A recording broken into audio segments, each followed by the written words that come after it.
This is the Riot Squadcast, a supporter-driven show dedicated to LA Galaxy news, information, and opinions.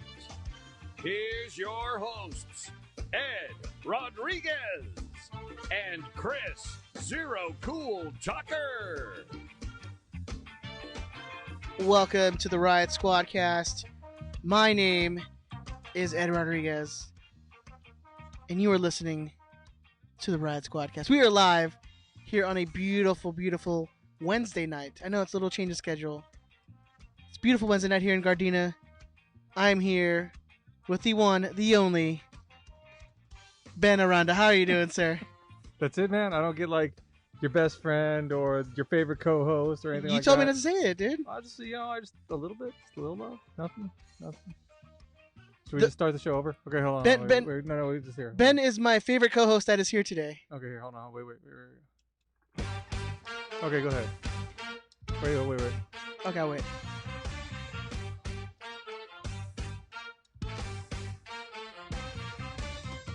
This is the Riot Squadcast, a supporter-driven show dedicated to LA Galaxy news, information, and opinions. Here's your hosts, Ed Rodriguez and Chris Zero Cool Tucker. Welcome again to the Riot Squadcast. My name is, again, Ed Rodriguez, and I'm joined by my favorite co-host that's currently here. Hey, I'll take it. Take it? Okay. I'll take it. Ben Aranda, how are you doing, sir? Good, man. It was a bad sports week, but hey, you know what?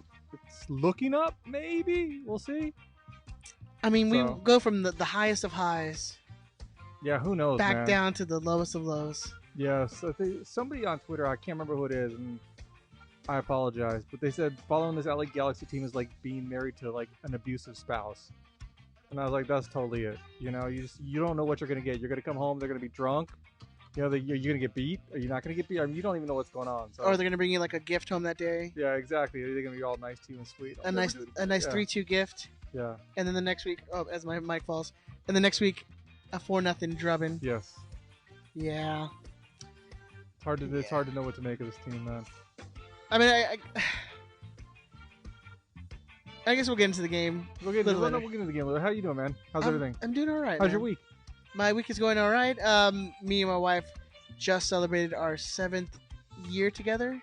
But see, this is what cracks me up, because it's a little behind the curtain. You were telling my wife this earlier. Yeah. And I got a little chuckle out of it because I'm like, oh, that's so cute. They still celebrate like their anniversary when they first got together, you know? Yeah. Like, if you were to ask me legitimately, like, say, hey, when did you and your wife first get together? I'd be like, I had no clue.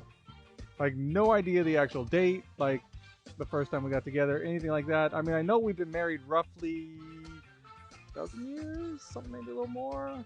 I don't know. But it cracks me up that you like, oh yeah, we celebrate our 7-year anniversary. Well, I mean, it's still early. That's why, you still remember. I'm sure 15 years from now, I'm like, I don't know, dude. Some time ago. Yeah, I know. See, I know it was like either 99 or 2000 when we got together, something like that. You're like around there. Yeah, somewhere around there. Well, ours is easy. It's 2012. I can always remember that. That's true. And you got Tucker to always remind you of, hey, I hooked you guys up. So God, yeah. You'll be all right. The one who's not here. Yeah, exactly. The one who couldn't bother calling in today. I know. Couldn't bother calling in. Who Do you knows what's find going on? folks? He couldn't be bothered. Goes to the Portland game. Could have given us an eyewitness account of what it was like up there. Is in Portland for 7 days. And we're like, hey, you going to call in? And he's like, yeah, I'll call in. And then nothing. It's like, oh, yeah, no, that's not going to happen. And not even like, well, I told him like, just 15 minutes, 20 minutes. Nah, I can't do it, man. I know. So what is going on? What's going on? I mean, we should have just checked his Twitter before we asked him just to see what's going on. Oh, here's the thing. No, he's still on Twitter and Discord and all that stuff. That's not taken away. Yeah, no, I saw they went for a walk earlier. Did you see that? They did go for a walk. Yeah, it was nice little. Well, it's a lot by of the river. It's a lot of greenery in Portland, Yeah, it's nice. Yeah, Looked pretty. Nice enough to not call us. Yeah, it looked like they were having a good time. He's like, totally forgot about us. Enjoy your vacation, I guess. Yeah, I know. Forget about it. And then be back to the grind. Exactly. But yes, anyways, me and my wife did celebrate 7 years together. We didn't do much because we're gonna actually didn't do much. We didn't do it. Did you go to dinner? Nothing. I mean, like we went to Disneyland on Sunday. Oh, nice. And then so how was it? I mean, how's the new Star Wars land? Everything like that? It's amazing, dude. We talked about it before, but we pretty much just, I mean, because we're pass holders, so we can just go and chill. Like, we don't even, like, we went on one ride. So you just We went and you're like, whatever, we're just gonna go to Disneyland for a couple hours. we went and got drinks. We're eating, like, just hanging out, like, just chill, man. That's what you can do when you can literally go anytime you want. So you just walk around Star Wars lands, chill, nothing, do nothing. Do nothing, man. Just walk around, hang out with your wife. I mean, that's what. Dude, that's balling right there, man. You just go to Disneyland. That's whenever. balling. Yeah. Dude, it cost me like $3,000 to take the kids to fucking Disneyland. And you that know. is true. And then want shit, and you're just like. Exactly. They want everything. Like, forget it. We do it like once every couple of years. You know. When you get like, what was it? Your sister-in-law comes and balls out. I know it's my daughter's godmother, my cousin. It was like, yeah, she's a banker type. You know, she graduated from USC with a finance degree and an accounting degree, and she's just been like, she's in the banking industry, been in it for 20-something years. So she's still in debt for student loans? loans? No, actually, she paid her way through school while she was going to school and partied her ass off. Like, I have no idea how she did it. And then she gets one of these jobs where like her bonus was her entire salary. Like, they just doubled her salary. Oh God. Bonus time, oh man, when she was single, If we were all only hanging out. if only bonus like, time was so good. I know, That was right? always a good time. Like, if only if I just like paid attention at school I know. and like kept through it, kept going to school, like went through college and like. Well, you hit it right there. You college is not about being smart at all. Anyone who says, "Oh, you got to be smart to go to college," is lying to you. College is just about having the tenacity to finish. Yeah, it's just about doing the work. Yeah, it's about not saying, "Oh man, I mean, look, hey, Chris, I'm gonna go Chris get is even stoned," doing or, it. "Hey, So. yeah, you know, I'm gonna go get a job and make money," you know, and then you just end up, "Oh, I like this money," you know. Yeah, that's like a big problem when you actually have to like work for, like, and go through school. Yeah. You're just like, nah, money's nice, man. Money is nice. Why am I busting my ass like in school? Like, I could just go work. Exactly. And then you like 5 years later, you're still making the same amount of money you were 5 years ago. Yeah, I worked my way through school doing what I do now, working, driving, and shit, I realized that I couldn't make as much money doing with the degree than I did working driving, so it ended up working out. And now you're going back to school. Yeah, now I'm going back to school because I'm like, fuck, I got to stop driving. Actually, I'm retiring in a few years, so I'm like, I got to plan for the future. Can you imagine what Ben's gonna do in 5 years when he has to, like, he's retiring? Dude, are you kidding? We're gonna be podcasting every day, man. Is that what we're gonna do? Yeah. All right. If you It'll be can, Galaxy Daily. You want to, dude? You want to pay me? I'll do that. You just come over on your way home from work. We'll call our show "Good Morning Galaxy." Yeah, that'd be sweet. Good Morning Galaxy. We better trademark that now. We we actually need to get that site and just like get it on SoundCloud right now. Well, we're saying it right now. We're trademarking "Good Morning Galaxy." No one can use it. It's official. Because when you say it on the air, it's just official, right? That's how it works. Yeah, that's how it works. When you just say, "Hey, trademark," and then we're good. That's ours. That's ours. Don't you dare take it. No. You got to put it in an envelope and mail it to yourself. Keep it sealed. Oh yeah. Yeah. Hell yeah, dude. Yeah. I actually, what's funny? I was thinking about that today. Is someone who could do like a daily Galaxy show where you do like 20-30 minutes, and like it doesn't have to be anything like crazy. And I was like, oh yeah, Good Morning Galaxy, that'd be cool. But no, don't take it. That would be sweet. Hey, if you're in the live chat, like and share us. If you found us on Twitter, like and share us. Yeah, it's youtube.com/Riot Squadcast. You are listening to us. If you're listening to us on Wednesday night, we are live on Facebook, Twitter, not Instagram. Soon, maybe. Soon, maybe. Twitter, Facebook, and YouTube. But if you want to join in like the live chat, youtube.com/Riot Squadcast is where to be. That's where all the lively people are. Unfortunately, Andrew is on the road right now to Atlanta. Do we even know where he is? Him and Mario. Well, we have some updates because we told them to call in every now and then to give us some periodic updates. I think I might have deleted his call when I saw it was Andrew. So we have a couple. Fuck Andrew. We have a couple voicemails from Andrew. Him and our friend Mario. Also Larzer. They're driving to Atlanta. I think it's like a 30+ hour trip. That's insane. Our 17, 18 hours up to what was it? I think was that Seattle or Portland? Seattle, I think. Yeah, Seattle. Yeah, Seattle. I mean, that 18 hours. That was insane. I can't imagine 30 hours plus. Nothing beats the story of when you guys went to Salt. Were you in the Salt Lake car? When the car broke down? Oh yeah, I was there. Salt Lake, because it was like 4 fat ass. It was 4 of the fattest dudes ever. Andrew blasting the AC and just like redlining it all the way. And no wonder the car broke down. Oh, that's my favorite away story. But yeah, so I'm actually excited because me and my wife are gonna go to Vegas in like 2 weeks. Oh, nice. and I've already decided that I'm like, Are you guys driving or are you gonna fly? now we're flying. Oh boy. And I've told myself that I'm gonna unbreak my vow of not drinking. And I'm just gonna get totally like blottoed out there. Oh yeah, because that's the place where I haven't drank in a while, but I'm gonna go get drunk in Vegas because that's the safest place to go get Oh, drunk. absolutely. Yeah. I mean, there's no weirdos in Yeah, Vegas. no, nothing weird's gonna happen to you. At all. So I think that's gonna happen. You're not gonna end up in a gimp mask, on parade. No. You'll see my like, because they don't do like the little playing cards anymore. They're gonna see me in like a gimp costume, passing out on the corner.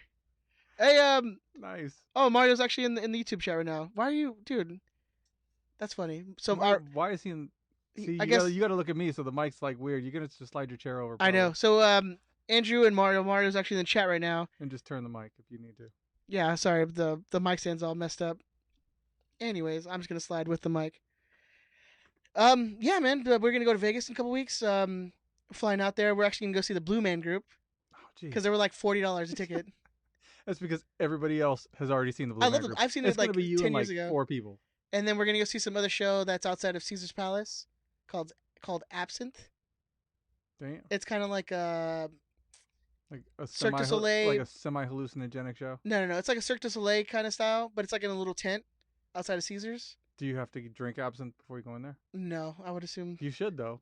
Yeah. I mean, if you're gonna get fucked up, you may as well just like. Well, go me all and the Denise way. were gonna just take mushrooms all weekend. Oh, dude, mushrooms in Vegas would be fucking phenomenal, dude. Dude, my wife doesn't even touch like. Have you seen Fear and Loathing in Las Vegas? course. Dude. That's like No, my wife doesn't even touch edibles. Like she's not nothing about that. that doesn't surprise me. The hardest shit she does is like a glass of wine like every 3 months. Like that's all she Yeah. does. That seems about right. So it's not gonna be anything. We're just gonna go and enjoy the shows. But it's like you, but that's not to stop you. You could just like, come on, come on, dude. come on. Come on, dude. It's once. Just say, honey, no. You just say, hey, I don't know what it is, honey. I must have eaten something bad. She doesn't even know. It must have been one of the weird shit that we ate in Vegas. I know you ate it too, but it must have not had an effect on you. It just had an effect on me. Well, see, that's the thing is you got to go to like you got to go to the buffet, and then you have something that she doesn't have intentionally, so you can say, oh man, it must have been such and such. So Mario in the chat puts out that they're listening on the way to Atlanta, but Chris couldn't even call in today. Just put that into perspective for all you guys out there. But yeah, anyways. Is Tucker in the live chat? Tucker ain't in the live chat. Hell no, Tucker ain't in the live chat. If he is, I'd be like, dude, just call in, right? You would think. You would think you just call in. Yeah. But yeah. Benjamin, do you want to bring up that jingle for the Lars news? Sure. Lars News! This is Lars News! It's not real news! This is just Lars News about stuff and things we want to talk about. Lars News! This is Lars News! All right, so we do have a couple things that I wanted to bring up. First of all, if you've seen on the social medias of Lars NACB, if you go to like Instagram, you can see it. They posted up asking fellow G's are trying to raise funds for OC Brain Tumor Walk this year in support of our little friend Andre. Please support this little G if you can. If you go to the Instagram, it's a little kid with the galaxy hat on. You can go and click the link. Raise some funds for the little kid. Get some cancer walk. Go do it. Go do that. Also in Lars news, if I can find it, unfortunately there was a death in the Lars family. If you go to Lars's Instagram, because sorry, Ben's like fixing the mic while I'm trying to talk, so it's like going in and out. If you go to the Lars Instagram, you can find that one of our good friends passed away this weekend. A close friend of our friend Pablo's best friend, majority of his life, George, passed away suddenly on Monday. If anyone would like to help the family out with the funeral expenses, it would be greatly appreciated. He will be tremendously missed by his family, and anyone that knew him. Thank you in advance. So you can go to LA Riot Squad Instagram page. You can find that link as well. And I think we retweeted that out. Yes, we also retweeted that. But it's easier. And we will again. Yeah, and it's easiest just to go to ACB's and to Riot Squad's Instagram page, and you can find both those things out. Any little thing helps out. So go and help those. That's for good causes. Helping out family in need, and also helping out raising money for a good cause. So go do that. Other than that, I mean, that's all the large news we have and all the Galaxy news we have going forward. We do want to bring it up a little bit. Do you want to play Andrew's first? Wait, do we have any viewing parties? No viewing parties? Viewing parties, you go on the Instagram, on the Just follow socials. the socials? Yeah, and they always post it up. And then we always hit that retweet. So, but you've seen it, they're everywhere. Anywhere you live in a city, there's probably one in like a 10-mile radius from you. You can drive. So there's even like a new Galaxy chapter starting up in Vegas. So if you're in Vegas, that's actually there was 7 people. Yeah, it was about Not 7. bad. Hey man, gotta start somewhere, right? It's true. I'm sure there's way more Galaxy fans in Vegas than 8 people. I'm sure there is, dude. Like I said, we got to get out there when G2 plays the lights, man. Next year? Yeah, next year. We couldn't go this year because I think it was on a weekday or something like that. Yeah, that's the problem. Is if it's on a weekday. That's just stupid. Why would you play a game like that on a weekday when you know that you could get so many more people who are just going to go out there for the weekend if you just play the game on a Saturday? Yeah, we'll plan it for next weekend. Or not next weekend, but next year. Yeah, definitely. Well, we got a couple of things that we were talking about, hopefully in store for next year. So, it'd be nice if people helped us out. How could they help us out, Ed? Oh, you guys can help us out by going to patreon.com/RiotSquadcast. You can sign up there for the lowest price, $5 a month, helping us out, run the show. Keep the lights on Keep the lights on. We've gotten mics from this. If you sign up for the $5 level, there's perks. Also, if you sign up for the $10 level, you get a T-shirt. You get to have exclusive audios that we do audio podcasts additionally to this show that we post up on the Patreon page. We also do like giveaways. We're also doing games and stuff. So join us. Help us out. Help the show. You'll be part of the show. You'll be kind of like our bosses.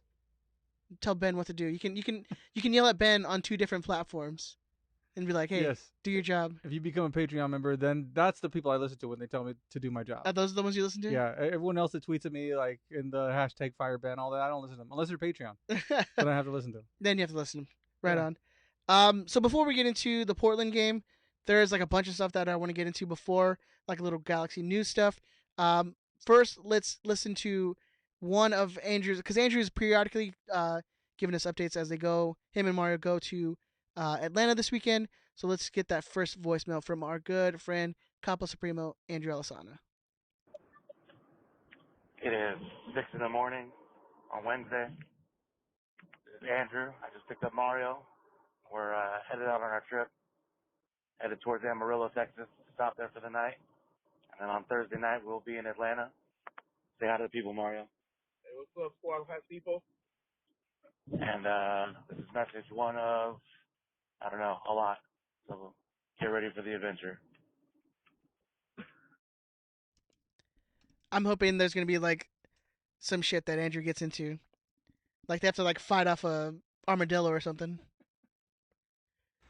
So he called us back exactly, let's see. Wow, it looks like it was maybe 8 hours later, and they are in Arizona. Ready? Yeah.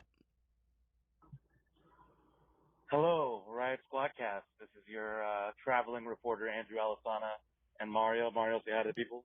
Hi, people. We are almost to Arizona, getting close to New Mexico.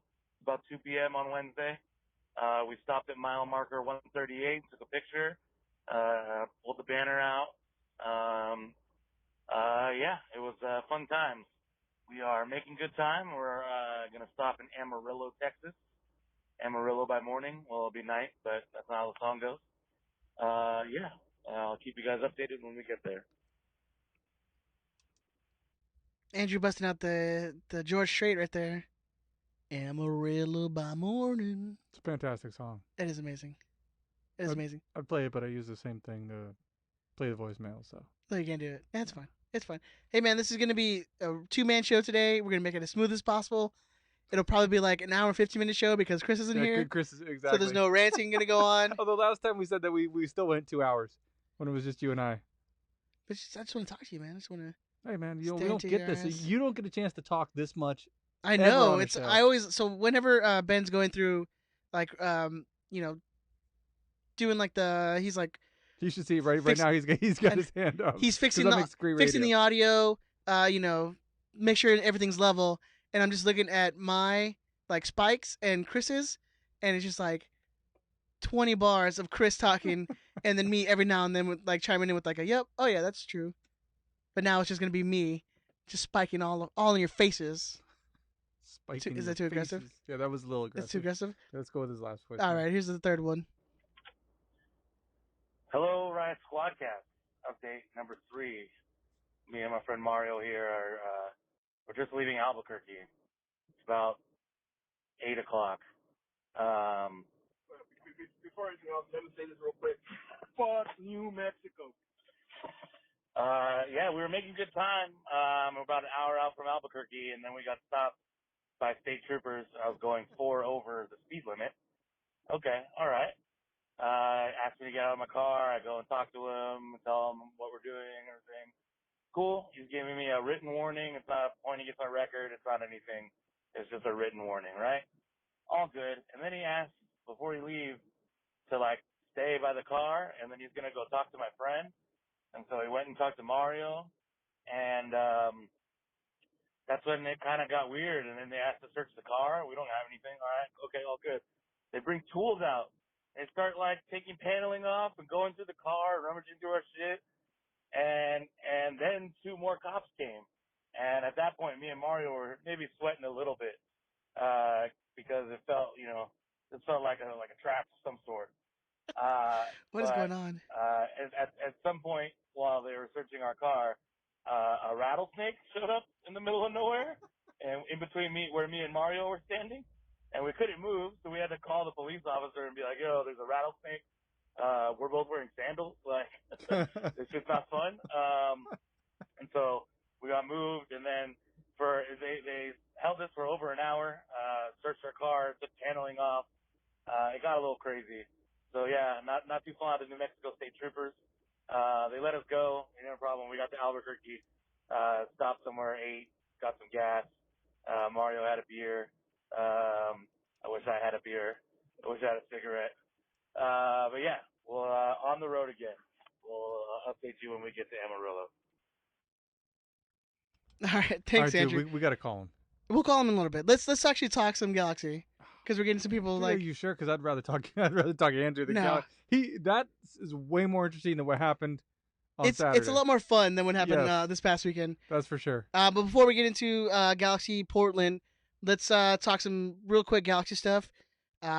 It's been coming out about our boy Julian Araujo, who is a U.S. youth player, but there's been some reports coming out that he might actually be okay with switching over to Mexico. Now there was like a little rumor. I think someone asked him a question. Hey, would you ever think about playing for Mexico? And he was probably just like, yeah, It was a podcast. It was I'm drawing a blank now. Oh, good. I forget what it was. I was listening to it. I heard it through Jason Davis. Jason Davis brought it up on United States of Soccer on Sirius XM 157. And he said that basically Julian Araujo gave an interview with this podcast and said that he would be open to whoever's willing to give him the most opportunity. Which is, I mean, that's legitimate. As a player, that's kind of what you're asked for, isn't it? I mean, him playing for any national team, whether it's U.S. or Mexico, is good for the Galaxy. You want him to play for a national team because that only exposes your team, but it also exposes him to other clubs. Say you want to sell him on, which you would think is the idea. It's an end goal with a 17-year-old kid, because you're not keeping him for 20 years. No, I mean, wasn't there a rumor that United was scouting him? There was United scouts out there a couple of weeks ago. So him playing for national, and if Greg Berhalter and those guys aren't calling him, yeah, and if Mexico, which it came out on ESPN, that the FMF. Was it the sporting director came and visited Araujo at training the other day.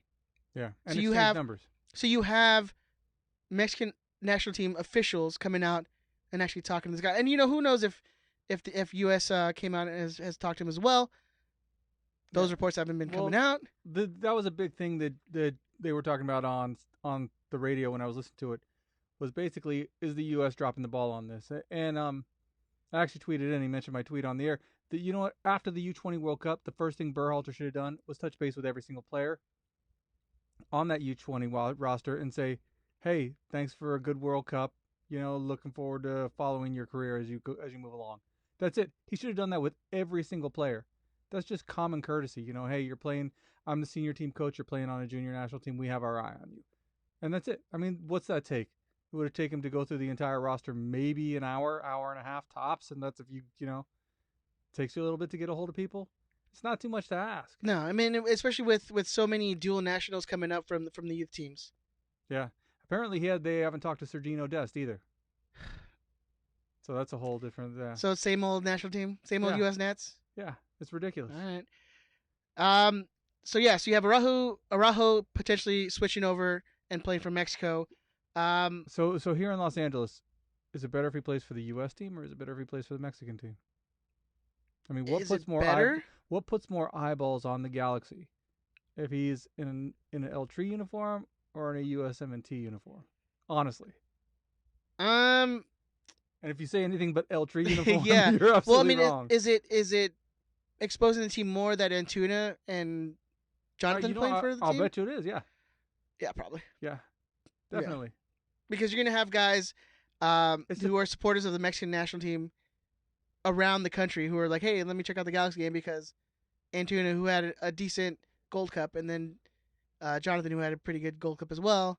Yeah, it's a cultural thing. Yeah. I mean, it's the number one sport in Mexico. Like, why wouldn't they pay attention? Liga MX is the number one league in this country. Yeah. So just having them on the Mexican national team, there's a reason why Hispandering is a word.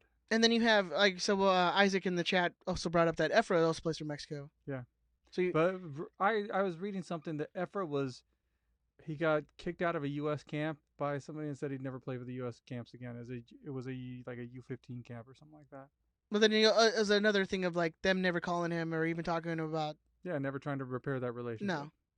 So, and that's ridiculous. If the U.S. the people who run U.S. soccer think that we don't have to cater to anybody. If you don't want to play for us, don't play for us. You're an idiot. You're a fool.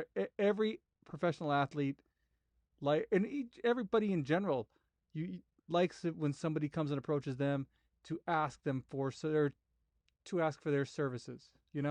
Right. Even you or me as a driver, someone comes up to you and they want you. Another company says, "Hey Ed, we want you. We like the way you drive. Come work for us." It's. Maybe you don't want to take that job, but at least it feels good that, hey, you know what, you're wanted out there. Exactly. I mean, that's the thing is, it takes one phone call. Yeah. It's like one phone call to call these guys and be like, hey, you know what, we're watching you. We're watching the game. We're actually gonna start bringing some of these guys up. So, maybe you're in their plans. Keep playing. Keep on. Like a 5-minute, 10-minute phone call, and that still keeps in mind. Okay, cool. They're paying attention. They actually care about, what I'm doing and what I'm developing and how I'm developing. Yeah. And, I mean, honestly, what else does Berhalter have to do? I mean, seriously, the guy coaches a team for what, 15 games a year? I mean, not even that. Yeah. Well, that's on a busy year, you know what I mean? Yeah. So it's like the guy's got enough time to make all these calls. It's like, hey, time block. Okay, here's your U20 time block. Here's your U15 time block. I mean, shit, you got all this time on your hands. What is he doing the whole time? Like just watching videotapes? Yeah, he's sitting there in Chicago, probably, doing nothing. He's definitely watching Price is Right every day, though, right? Oh, yeah. Dude, he doesn't get in the office till like 10:30, 11. Yeah. That's a cake job, dude. And it's not even an office, it's a house. He gets into the house like 10:30, 11, walks in, sits down. Someone probably, his brother's there, so they probably just bullshit for another hour and a half. He probably works like 3 hours a day. If that. Just like actual work. Yeah. He may work less than I work, which is not a lot. Yeah, Ben, like, it's amazing how much Ben doesn't work. Dude, I have not gone to work in like 15 years. I think we were over this before. Yeah, I do other stuff at work. I do schoolwork. I used to golf. I do all kinds of other stuff. Ben's got it easy, man. He's gonna retire in like 7 years. 6 years. And then just like, then he definitely won't have to work. I know, that'll be chill. You won't even have to pretend anymore. I will have to pretend because I'll have to leave the house every day because I'm not going to tell my wife that, hey, I'm not working, Yeah. All right. In other Galaxy related news, former G2 player Alex Mendez signs with Ajax. Great move. Of the Eredivisie. I mean, he's not going to get shit for playing time being a midfielder going to Ajax, Well, he's starting out with their youth team, the young Ajax. Which is perfect. Yeah. Which is perfect for a guy like him. And honestly, I mean, I don't know what happened in Germany, whether or not it just didn't work out. He was on the U23 team, I think, or the U19. Yes, because we were discussing. I'm like, dude, I don't even remember hearing about him from playing for Freiburg. I don't think he ever made an appearance. Because him and Yanez, who were on freeze. They just left the team. The Galaxy didn't get a dime from these kids, who are potential U.S. national team players. Yes. And now these guys are off to playing in top his teams. What's his agent's name? Do you remember? I can't remember. The guy who's like the brother of the youth coach or something. Yeah. Yeah, the whole thing was ridiculous. And then that's why that youth coach got fired. He deserved to get fired. Yeah, Cleveland. Was it Gary Cleveland? Yeah, that's right. That's right. Yeah. But yeah, the whole thing was a mess. It was a nightmare. But you know what? Good for Mendes. I mean, I think Ajax is, if you're going to go someplace to learn, I mean, that's the place to go. He's still 18, doesn't turn 19 until September. Is this good or bad for the Galaxy? You know, I honestly, it gets our name out there? If he washed out in Germany and lands on Ajax, he's landing on his feet. And you know what? If he washes out in Ajax and needs a place to come back to MLS, the Galaxy made him a qualifying offer. He is going to be Galaxy property if he comes back. Rights, yeah. Don't call him property. Whatever. That just sounds wrong. The property. The Galaxy have his rights. So, I think it's good. Like I said, if he ends up washing out in Europe and decides to come back to MLS, I think the Galaxy can have themselves a quality midfielder. And what a team to go from Freiburg to Ajax. Like, you've definitely stepped up, right? I think so. Yeah. I think so. Which leads me to believe, I don't know what his deal with Freiburg was. It must have been a youth team deal. He must not have even had a first team contract type of thing. Yeah, I don't think so. And then with this one, it's actually like a full, like a first team contract. Well, it's a contract. I don't know if it's a first team deal, but it's definitely, a system deal. I mean, with Ajax, who knows? I mean, that's honestly good enough for Ajax. But I feel because the way that they bring players up from within it wasn't like the youth team Twitter that posted that they signed him. It was the actual official Ajax Twitter account that said, "Oh, we signed Alex Mendes," which is interesting because although I think in there's some pretty strict foreign rules to play in the Eredivisie, so I doubt he signed an actual first team deal.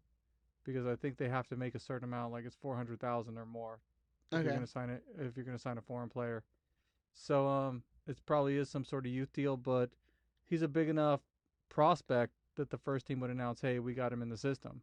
That's for sure. Yeah, I mean, and it's only good for his development. I mean, it's Ajax. Yeah, they do well with youth teams and with developing players.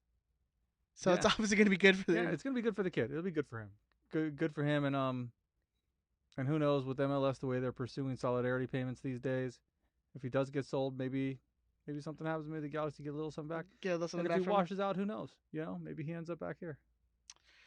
Yeah. Or maybe 10 years go by, he has a great European career, he decides to come back, and we get a little Areola type money. That is true. That doesn't hurt either. Well, I don't know by then. Who knows if the CBA is like, we own rights anymore. That's true. But I find it hard to believe that owners, especially in this day and age, with the lack of solidarity payments for so long, are going to give up on those rights. Yeah, I don't know, because there's now talks of the MLS Players Union going on strike. Oh yeah, but you know what? As a union guy, it's for sure a tactic. Those guys do not have enough balls to walk out. I'm telling you that. And if they do walk out, good on them. I mean, but dude, you've been around 25 years and you're going to fucking walk out. I mean, that's some serious balls right there. So I mean, and I think can this league survive a lockout? No. Will survive, yes.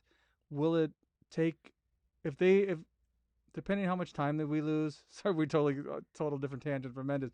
But if we move past Mendes. Yeah, if there is a work stoppage, I think for each month you see a work stoppage, it's going to take at least a year minimum to make up for the lost fans from each month. Now, so if we're out for 5 months, it's going to take 5 years. Does that benefit other leagues like USL or? No, actually, I think it hurts USL. I think it hurts USL. I think it hurts. Do you see it like an NASL? Like all of a sudden, like, hey, we're back, guys. we've been on hiatus for 3 years, but we're back now. No, see, that's the thing is I don't think that people who are MLS fans and who are soccer fans, and this is like the biggest problem with the MLS TV contract, is that fans are so localized. Like Galaxy fans don't watch a Seattle, New York nationally televised game. Just 90% of us don't. Well, some do. Yeah, some do, but not very much of us. Not like in baseball where people who are just casual baseball fans will watch like if you're not necessarily a fan of Dodgers, you'll watch like a Cardinals Mets game or occasionally for a little bit here or there. Oh no. And it's not you're not a baseball guy. I couldn't imagine sitting there for 4 hours watching a game that doesn't even involve your team. Yeah, okay, football's like soccer. Football's a bigger example. Like football, people watch that shit all. I mean, we didn't have NFL here for 20 years. You grew up without an NFL team in the city. Yet people still would watch a Pittsburgh-Dallas game. It would probably be the highest rated game of the week. So, I mean, that's the thing, is that's the biggest problem with MLS and the TV deal, is the fact that fans are so localized that you're not going to get a big audience for anything. And I also think that you have those leagues who've been going on for decades and decades and decades. I mean, baseball over 100 years. Yeah. And you have just the old school people who it's ingrained in Americana, it's football. Yeah, you have people who will just watch the sport, yeah. That aren't even necessarily fans of a specific team. They're just fans of the sport. So, but I think MLS, they haven't even come close to getting there yet. No. I mean, people talk about, and I think we've talked about this with Tucker before, that MLS is closer to being the fourth than it is to being whatever. But fuck, we're not even as popular as NASCAR or golf. It's on a national level, Major League Soccer is not even close to there yet. And if the players think that they can walk, strike, and the league's going to be okay, I think they got their heads up their ass. Yeah. I mean, I'm not saying take a bad deal. I think it's incumbent. If I was the league, the first thing I would do is I would have a national mediator in there as soon as I could get it, just to keep the league honest. But I mean, can you how many guys are on $60,000-$75,000 contracts? Do you think those guys can go on strike for more than 2 months? Well, that's the thing, is the league actually, from all reports that came out today, is that the higher paid players are trying to make arrangements where there would be housing for the lower paid players if they do walk out. This is like, oh, we're gonna have a better strike fund. Oh, we're gonna do this, and it's all posturing. Is Zlatan gonna give some of his money up? No, Zlatan to pay for Carrasco's two-bedroom apartment. Dude, Carrasco did. In San Pedro. Dude. Are you kidding, dude? Carrasco got that Alex Morgan money, dude. He'll be fine.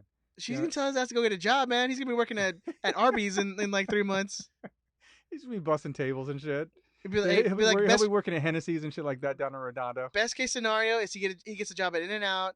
He makes like $15 an hour. Hey, benefits, man. He's got those bennies. Bennies. He can work himself up to being a manager. They make like 6 figures, dude. There you go. That's the way it is, man. He'll make more at being an In-N-Out manager than he would ever playing soccer.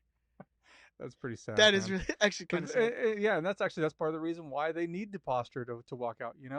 I mean, how can you say that you're a major professional league in this country when you don't have, number one, charter flights? That's the one thing that makes this league the most, second-class league. That, and the fact that your minimum salary, I make more than the minimum salary guys. I make more than, a lot of the people on the team, and I'm a blue-collar worker. Imagine it was like 7 years ago when these dudes were making like $60,000. Yeah, when I first got like my season tickets, I knew I was making more than like everybody who could afford season tickets was making more than most of the players on the team. When guys were making less than like part-time Walmart employees. Yeah, that's ridiculous. Like, that's sad. That's so sad. I wonder if the ticket reps were making more than like some of the players. Oh yeah. Yes, they were. That's bad. That's so bad. All right. That was back in the days when ticket reps had to play the reserve league games too, though, Yeah. So they had to earn their money. Moving on. Let's talk. Unfortunately, we have to talk. We have to, man. Or before we talk Portland. We just put it off. I know.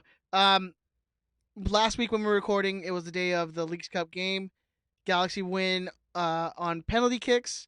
They drew the first during regular time 2-2 goals from Boateng and Romney. From who? Boateng. But I mean, it was like a shot that came off of Boateng, so it wasn't even like. Okay, yeah, that's right. Wait, it was a deflection off of Boateng, and they gave him the goal. It's a deflection off his DM. Yeah, he slid into the DM and then scored the goal. But it was a fun game when we were watching it here and there. We got to watch like the first half of the game. So for better or for worse, because when I saw that when Romney scored that equalizer, I sighed. I've never wanted my team, to lose a game more. Like, I've never wanted our team to lose. Yeah, even when like Giancarlo sunk that last penalty, he kind of thought for a second, and then he's like, "Oh, I got to celebrate something," I mean, he celebrated pretty hard, so he was excited. Well, yeah, but still, it's like I've never seen a team, and a fan base so upset that they advanced in a tournament. Because now we move on and play Cruz Azul on Tuesday, August 20th. Which we are the road team. Apparently, because if you go to the Galaxy website under the schedule, it has us as the away team in our own stadium. Which, I mean, technically we probably will be. Which I think any Liga MX team that comes up here, we're going to be the away team in our own stadium. But big ups to ACB. They came out, man. So big ups to them. Yeah, they did.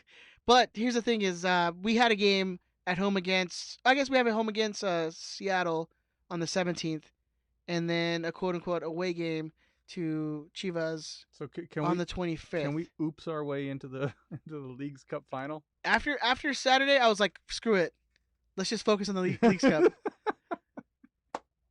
It seems like exactly. That's the only chance we had to win a trophy this year. You know what? And it'll get Zlatan his trophy. There you go. Zlatan Like will be happy. he can't say that we're the only team that he played with that he didn't win a trophy with. Yep. So, you know what? I mean, it's probably not the easiest because we're playing against Liga MX teams who are obviously going to be better than us. And if we get to the final, we could face Gio and Club America, which I'm sure is what. I mean, not to get all do I have to get all conspiracy theory with you? I mean, it kind of goes with the territory. Hey, man, let's hear it. I mean, that's what they want. Don't you think that's what MLS and Liga MX wants to see? Is it Gio coming back to play the Galaxy?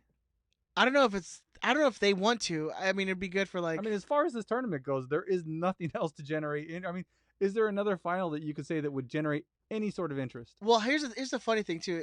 Once the Galaxy is out of this tournament, like. It's an afterthought. Yeah. Who cares anymore? Yeah. Because I mean, it's pretty much an afterthought now, but for us, at least, it's not. Well, it kind of still is.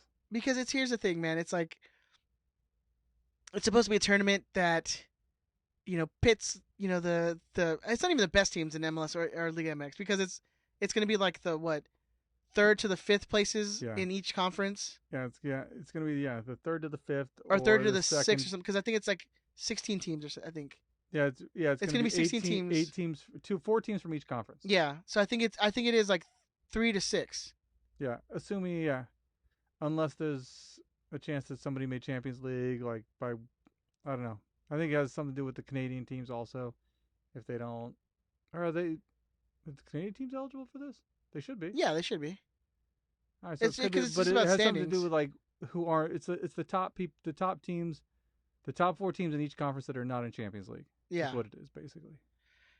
So it's not even going to be your best teams in each. Yeah, so it could be like. So if say Vancouver somehow were to make Champions League in the West, it would then bump it down another notch. So it's the Europa League. But you can't see. Here's the thing: is man, you can't deny that if say we win the Leagues Cup, you're not going to be excited that we won the League Cup. No, I'll be super excited. I'll be super excited. Yeah, I mean, can you imagine like being a New England where like their only trophy is a is a Superliga trophy? That was at the Superliga. Yeah. Yeah. Oh man, they won that. Did they win an Open Cup? No, huh? No, or I don't think they ever won Open Cup. I mean, but they got Bruce now, so fuck. And they're on streak too. I know. All right, so that's it. We play. So what do you think? Do we beat Cruz Azul? Are we going to preview that game? I mean, we'll preview it. It's in between two. We should just go. It's literally in between the 2 teams that are above us in the standings right now. It's gonna be 8:00 game. You get off work. It's a 7:30 game as of right now. I don't know if they'll bump it up or not. They'll bump it to 8:00. Yeah. I'm not gonna go to that, dude. Dude, come on. We could probably get in for free. $2 tickets. $2 tickets. It's probably at the track and field. It's gonna be hard for me not to see a lineup that. Like isn't what we saw. It was like a mix of between G2 players and some of your like maybe starters if you have to. That was what we joked about. I don't know if it was on air or if it was after the show. I mean, it was basically the G2 have advanced into the semifinal. Well, I mean, of the Leagues Cup. I think it was like 4 or 5 of the attackers were G2 or former G2 players. Yeah. So which. I mean, I'm fine. Just play those guys. Let those kids earn something. It's in between a Seattle and LAFC game. It's hard for me to see that they play any of the starters. Especially the way the first team's playing right now. I don't think you see any starters. And then Araujo is out with the red card. Oh, that's right. Because he got a red card right at the end of the game for a second yellow card. He's actually that'll be all right. The kid needs a rest, man. They've been running that kid like crazy, man. They've been like, hey, you're 17, you got energy, man. Yeah, Go exactly. out there. Go out there. But, I mean, that's the hardest thing for young kids, though, is it's not that you can just run them like crazy. It's the fact that they're not used to that. They don't have that endurance for a whole season. You know, you see it in just about every professional sport. A young kid always fades at the end because they don't have the endurance that veterans have been exposed to for years. So we'll see how Araujo does down the stretch. We'll see, man. I mean, he's quickly becoming one of the best players that we have on the team. So we'll see. Yeah, that's for sure. That's pretty sad. But yes, again, so we're scheduled to play Cruz Azul Tuesday, August 20th at the Dignity Health Sports Park. So go there, have fun, enjoy the game. Maybe you can get a ticket for like $5. Go on like a StubHub. You should be able to find a ticket for $5. You should be able to find that. Yeah. All right. I mean, you should be able to find. Is the team giving away tickets to season ticket members? I don't know. Can we talk Jamie Bacon into doing a no? redistribute? She'll never do something like that ever again. Come on, Jamie, redistribute for the League's Cup semifinal. She'll never do anything like that again. All right, let's move on. Let's talk about it. I know we don't want to. The Galaxy losing. It sucked. To Portland 4-0. Hey, we were in this game for like 25 minutes. It wasn't as bad as the scoreline makes it out to be. I agree to disagree. There were definitely chances. Yeah, but they were early. But had we put away some of those chances, this game could have definitely been different. Yeah, but if my aunt had balls, she'd be my uncle. I mean, how long you been holding that one? A while. But it's the truth. It's the truth. I mean, we were in this game for 25 minutes, maybe. I would say up until they scored their first goal. Because once they scored their first goal, after it was 2017 Galaxy where heads went down. Yeah, I think it's after we missed that second chance. I think then you knew that the Portland goal was coming. After the Zlatan miss. Oh, the 1-on-1. Come on, you're Zlatan. You get paid $7 million a year. You have to put that one away. Yeah, you absolutely have to put that one away. Have to put that one away. Yeah, So, but after that, first of all, you could feel it coming right before that, and then when Zlatan missed, you're like, fuck. And I think them coming down and scoring right off that same play, that pretty much that was the game right there. Yeah, I mean you had Zlatan missing a clear opportunity. You have guys like Antuna who, I mean, again, he probably embodies this Galaxy team because he's so inconsistent, right? Like that's what this whole Galaxy team is inconsistent. Like we go from 1 week of the highest of high, beating Chivas USA at home, to a week later, I mean, just getting embarrassed again. Yeah, we either win or we get embarrassed. Why? There's no in between. There is no in between. There is no in between. Yeah, but that's how this team. First of all, I'm gonna preface this, but that is an improvement off last year. Is it? Oh yeah. I mean, dude, come on, we were shit last year. We're way better than we were last year. I mean, I'm not saying that's good, but we were dog shit last year. So I mean, whereas the year before I don't even know what's worse than dog shit. We were like, but at least we knew we were dog shit, right? Like with this team. Well, this team. There's week to week where it's like, oh wow, they look like they beat any team in the country. Think about the expectations we had coming into this year. If I would have told you that, hey, we'd be in third place, 3/4 or 2/3 of the way through the season. I mean, but that's we would be quickly. On pace to, we're not going to hold that shit, dude. That was only because we had the opening 2 months were, I mean, where we brilliant. Played, and it's just been downhill ever since then. Yep. As soon as we start playing real competition, like I told you, 3 weeks ago, that with this run of 10 games coming up, if we got 10 points out of it, I'd be happy. Because fuck. I mean, we're quickly looking at dropping out of the playoff spots, like real quick. Dude, we're tied on points with the fucking Smurfs. Here's I tweeted this out Sunday morning. It's only three teams in the West have more losses than us: Houston, Colorado, and Vancouver. We're tied on points with San Jose. We're 6 points from dropping out of the playoffs. 4 teams in the West have let in less goals than us. 9 teams have scored more goals than us, and only 1 team has scored less, and that's Vancouver. Yep. So we're not scoring goals. In the entire league, I think there's only 3 teams that have scored less than us. So I mean, I just focused on the West because I mean that's all that really matters until we get to play, or if we make it out of playoffs. Only 1 team has scored less goals than us. 1 team. That's pathetic. A team that has Zlatan Ibrahimovic on your team, and hopefully some backup coming soon. Okay, so if you had it to do all over again, do you get rid of Kamara? Even though knowing that getting rid of Kamara got us, it got us Polenta, it got us Giancarlo, it got us, who else? I forget who else, but wasn't there like a couple, it got us Corona. So do you still get rid of Kamara knowing? Well, you can't. It's not that when you sold Kamara, that's when you got all these players in. No, but you it had the money to get freed these up the players. capital to bring in the Giancarlo and the Corona for sure. I think Polenta may have been done before that, but threw him in for effect. I mean, is Corona really affecting your team that much that you would miss him? That's a good. The way that Kitchen's playing, who knows? But he certainly he's had his first 5-6 games with the team he was awesome. Yeah, he was phenomenal. I think maybe even now you're taking him for granted a little bit because he's a solid midfielder. He's held it together. I definitely don't think. I mean, he's not the force we need moving forward. Or going forward. That's for sure. He's not the Joe Corona he was 5 years ago. That's for sure. But he's a solid midfielder, and especially in that midfield 3 combo that we had going on, especially when we were playing well. I think he's a decent MLS player. I don't think he's a good great. MLS player. I don't think he's great. I think he's a good MLS player. I think he's better than decent. Yeah, I don't know, man. I think he's good. I'll agree he's good. I don't think he's a game changer.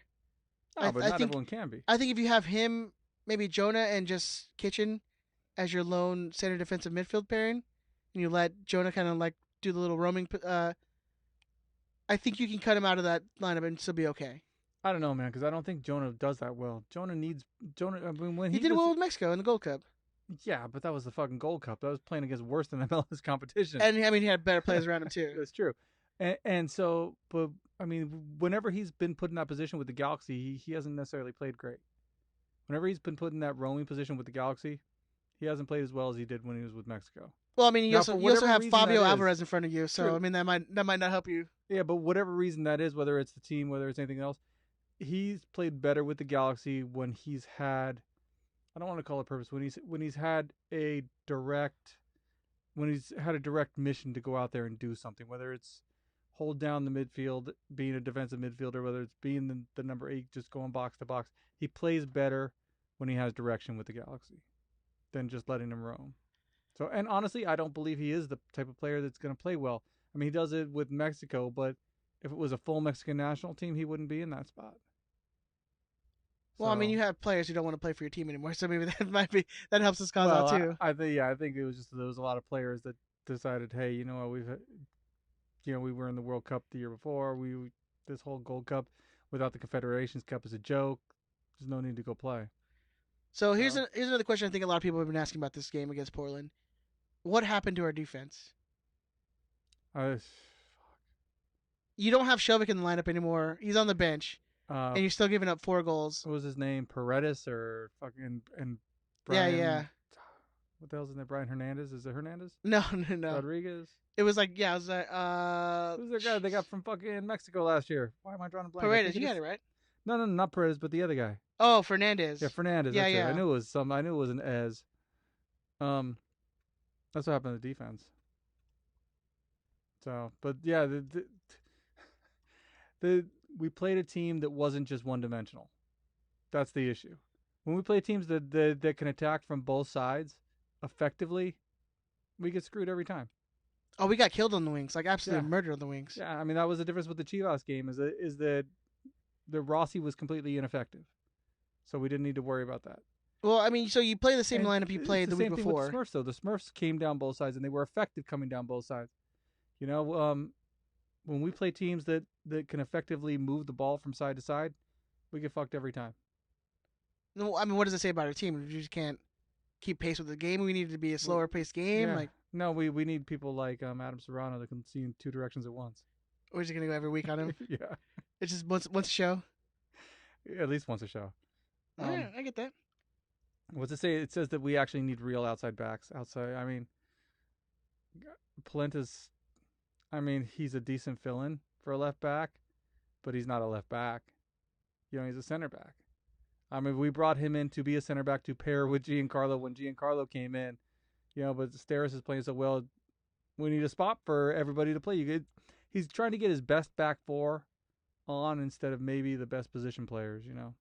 I mean, but it's So- it's not like it hasn't been working though. I mean, it seemed like it's. It depends who we play. I guess. I mean, well, yeah, no shit. Yeah. But no, I feel like because both Steris had probably his worst game of the year, Yeah, but also- I think it's unequivocally his worst game of the year. but also Giancarlo had his worst game we've seen him in.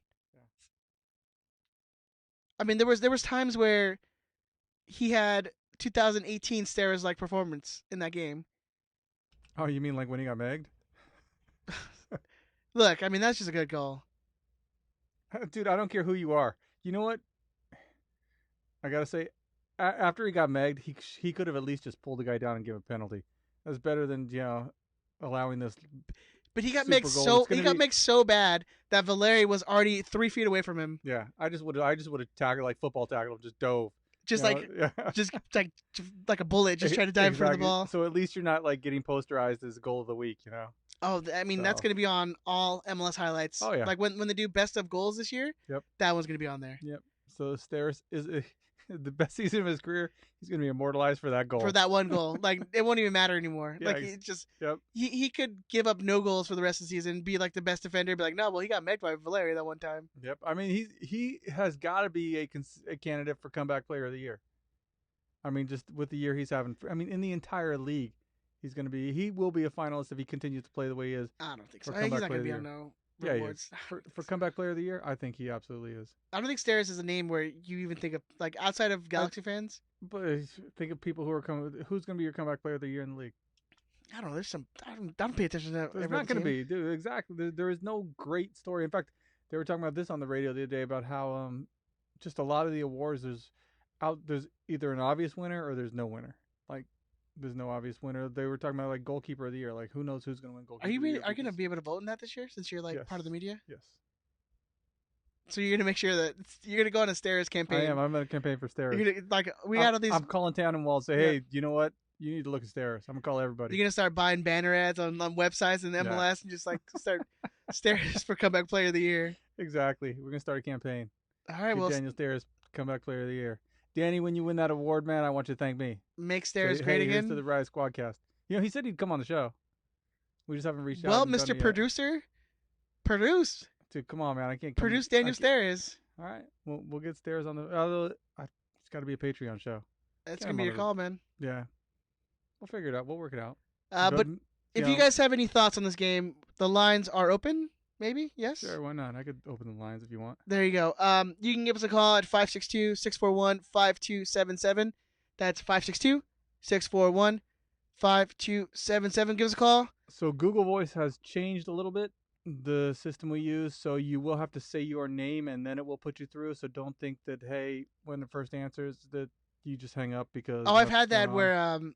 on a delivery, like if you do like a if you do like the like the Ring doorbell thing or the keypad or the yeah. and you enter someone's like apartment number and it's like Mm-hmm. Google Voice says, and you can say your name and then you'll get connected to the. Yeah. Oh God. So that's the way it is. So don't think that oh man the line's all fucked up. Just go ahead and say your name and the call will put you through. And especially if you were in Portland this past weekend, we'd love to hear from you. Give us a call 562-641-5277. We'd like somebody who was Somebody- in Portland to call. I mean, somebody, anybody. Yeah, I mean, it doesn't have to be anyone specific. I mean, it would have been nice to have someone who's, typically on the show, Yeah, who's Call affiliated in. with the show. who's affiliated. I mean, Maybe somebody whose name's on the open maybe. would be nice. 562-641-5277. Give us a call. Yeah, it was just an all around terrible game. Antuna just again inconsistent. So do you think it was an emotional letdown? I mean, absolutely. You have literally everyone. I mean, everyone on the fan side, the FO side, everyone was hyped after the game against Chivas. Everyone thought it was a turning point. You thought it was gonna all right. Yeah. This is gonna be the game. We turn our season around. We start becoming a little more consistent, and I guess we were a little consistent because it's like the last 6 games have been loss win loss win loss win. I'd say so. Seen a Yeah, little pattern. yeah. Sadly, the only person that's recognized that was Gilbert. Yeah, Gilbert was the one who's like, "Hey man, we have a pattern going here. Just go with it." Yes, idiot savant. That's what that is. Hey man, he's our rain man. Yes, he's an excellent driver. Yes, he is. He counted all the toothpicks when they spilled on the floor. Kids, that was a movie from the 80s. Yeah, you can go look it up. Your mom probably has it on VHS Yes. somewhere. Yeah, I mean, and just this, Bingham was okay. I think Bingham played. I mean, he made some good saves. There was I forget who. I think it was on Valeri, where Valeri cuts to the outside of stairs and then kind of it's a screener. Maybe it was Giancarlo that he cut to the outside of, but took a shot that Bingham was screened on, and he still got down. He got down to his right real quick. I thought he made some good saves. His teammates definitely let him down. Oh, yeah. I can't think of a teammate who didn't let him down. So on who scored, David Bingham was the second highest rated player on the Galaxy. And this all you need to know is that the highest rated player on the Galaxy for the game was Uriel Antuna. He got a 7. Which, I mean, who scored sometimes is like, come on, 7 really? What do you do to deserve a 7? Probably because somebody had to get some sort of credit for something, and he ran a lot. No. He runs a lot. He definitely runs a lot. Sometimes he's like the idiot who just has a smile and just starts. He's like Forrest Gump. He just keeps running. He just run, Uriel, run, keep running. That's exactly it. He just got a smile on his face and keeps running. I mean, I can't think of one person on this team who had a decent game. Yeah, I can't either. The defense was terrible. I said, the closest you can come to someone saying they had a decent game was Bingham. Bingham, he made a couple of really good saves. The game easily. I know, but you can't say someone who got scored four times. Like, you can't. Again, it's like that San Jose game where, I mean, Bingham, he had almost a record-setting night. I think he did have a record-setting night in the Galaxy uniform as far as saves go.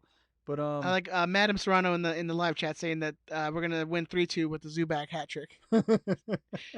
All right, man. I feel like, you know what? I think that new kid on G2, I can't remember his name. It's like a weird, like, starts with a K. He played against TJ, and he actually was pretty impressive. I feel like he's gonna usurp Zubac. Yeah. I think if Zubac doesn't start to do something at some level, he's gonna be usurped for sure. I think he's sorry, Tucker, but I think Zubac is Justin Dillon 2. But I mean, you see, Justin Dillon is with Seattle now, and he's actually playing. You think he just needs to go somewhere?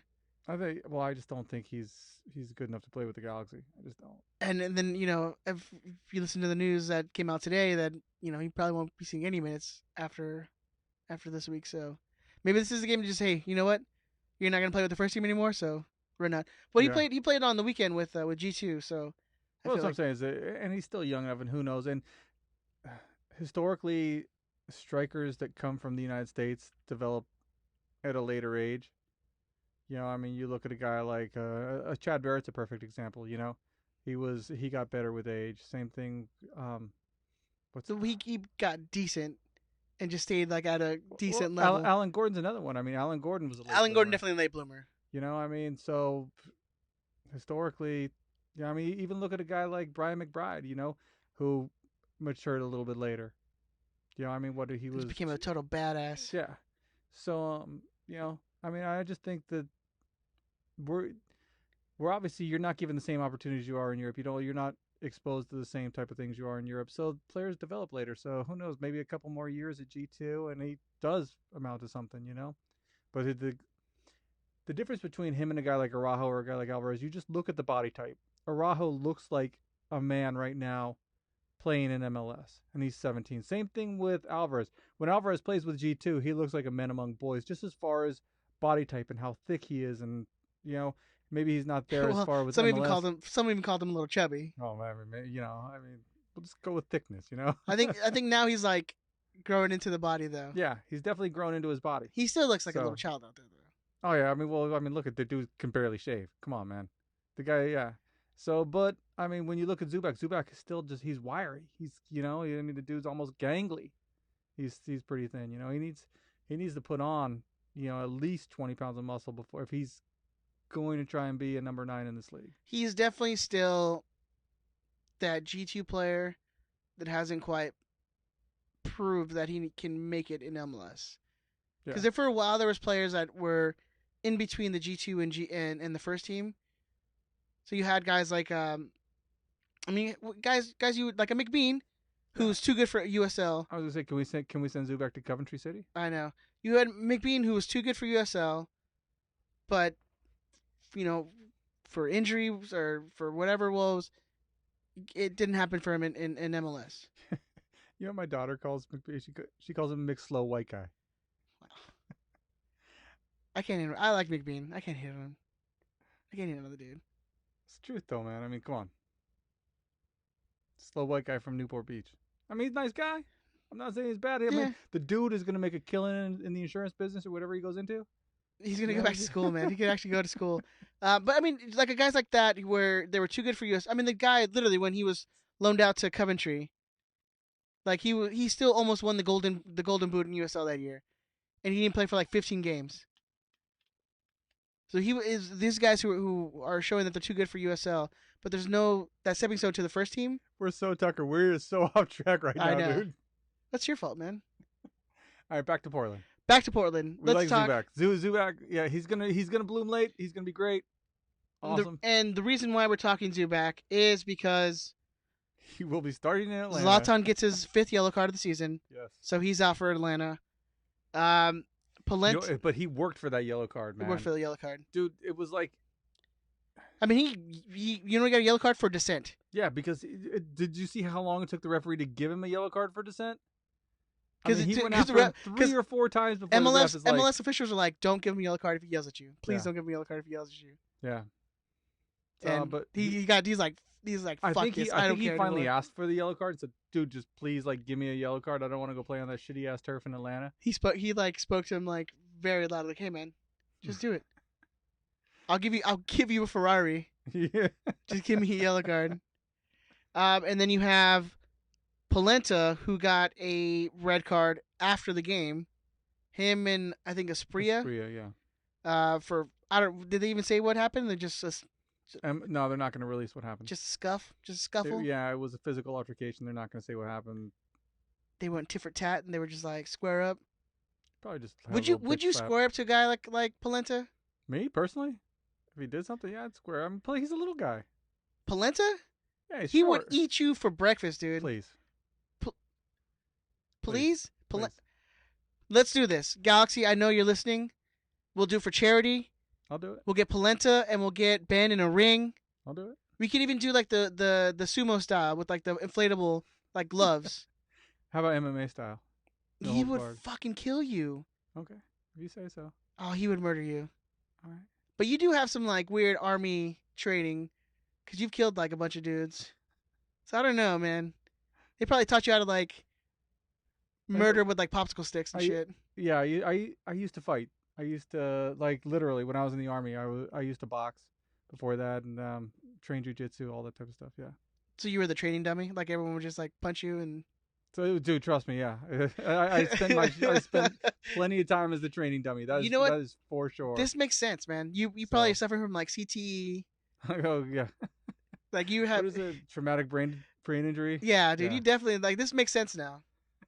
This makes total sense now. Yes, I've had. Yeah, I've been the punching dummy on more than one occasion. That's for sure. And let's talk about another dummy, a 17-year-old dummy. Oh, Cause see, this is the whole thing. Is it?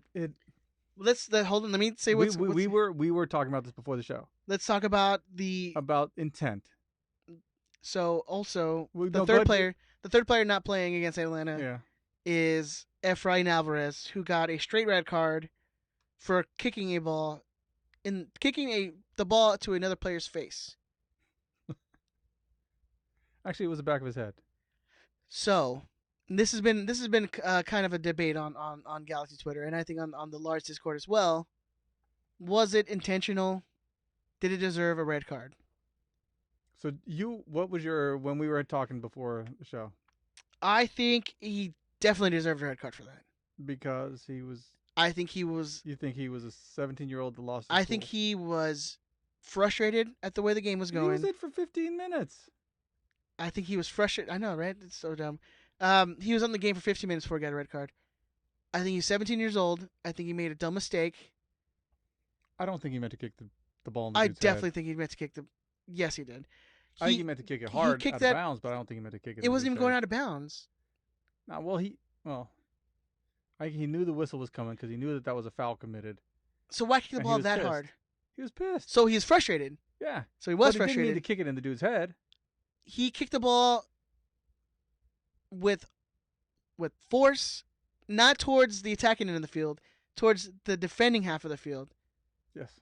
He had enough space to literally take the ball, turn. But he knew it was going to be a dead ball. He didn't. How can you? He knew that was a foul. How can that you know was a that he foul. was the gonna do guy? The guy went to the ground because it was a foul. The whistle didn't blow. They blew after the fact that he kicked the ball in his face. After the fact, no. It didn't blow because he kicked it in the face. It was a foul, and then he kicked it in his face. The whistle was coming. The whistle was coming. The whistle was blown after Efra kicked the ball whether to the Efra had dude's kicked face. it in the dude's face or turned and upfield, that whistle was going to blow. He had enough space to turn the ball, yes, drive it upfield. But the whistle was going to blow because it was a foul. He had enough space. And we want to talk about how Efra is a special kind of player. Hold, let me talk. Point. Can I talk? You got 2 seconds. Go. Efra is a special player who has so much skill. He has all the space to turn the ball and run. They're already down a couple goals. How is he not going to be like, you know what? Let's start the attack. Because it was a foul. He knew the foul was coming. He knew the whistle was going to blow. You play to the whistle. That's the first thing to teach you in AYSO. He didn't know the whistle was coming? He knew the whistle was coming. So he knew he was probably going to get a yellow card no matter what. He was going to I'm going to take it. No, this is the thing, is that he knew the whistle was coming because, the foul wasn't on him. The foul was committed on Araujo. Araujo knocked the guy to the ground. That's why Efra got the ball. And he knew the whistle was coming. He was pissed, and he kicked the ball. Just so happened the dude's head got in the way. So it's still, no matter what intent, he still deserves a card. It's a red card. It is a red card, but I don't think it deserves any additional suspension. I don't think there was any malice to it. Well, he's not going to get any additional suspension. He would have gotten it already. Maybe. Or during the disco could, because he's gone out this week, the disco could take an extra week to say, hey, you're calling one more game. But I don't think there was any intent to hurt. I think it was just a stupid mistake on that guy. It was an accident. But you know what? Accidents can still be red cards. If you cleat somebody by accident, you still get a red card. That's the laws of the game. It's the laws of the game. He intentionally or not, he kicked the ball and endangered another player. Fuck that dude. No, I agree. But Efra should be endangered is a strong word. If you kick the ball at somebody and hits their temple or something, you could fuck some dude up, right? I don't know, man. Ben, you've been punched in the head enough times to know exactly. that any blow to the head can hurt your brain. But I don't know, man. Yeah. I'm not sure you're really going to hurt anybody with a soccer ball to the head. But you want to try? No, I'm not volunteering to try. Well, it sounds like you're volunteering to try. I'm just saying, I just. And apparently, you know Dan Steris, so let's just get Dan Steris to just wallop you in the head with the ball. Did you ever see? Oh, that was Edson Buttle did that. It was a sports science show. That's what I was actually going to say. That was awesome, dude. Did you see when Buttle did kick that dude the ball, the dude's face just rippled? It was pretty awesome. So, and this was before Edson fixed it. Oh, I think we got a call, by the way. Oh, nice. Oh, it's Andrew. It's Andrew. There we go. Oh, here he is. Good. Yo, who this? Andrew. Oh, he hung up on us. What a day. Damn it, Andrew. Call back. You know his number by heart now? Nah, I just saw it 3 times in a row. Oh, that's true. That is true. Give us a call back, Andrew. We missed your call. Call us now.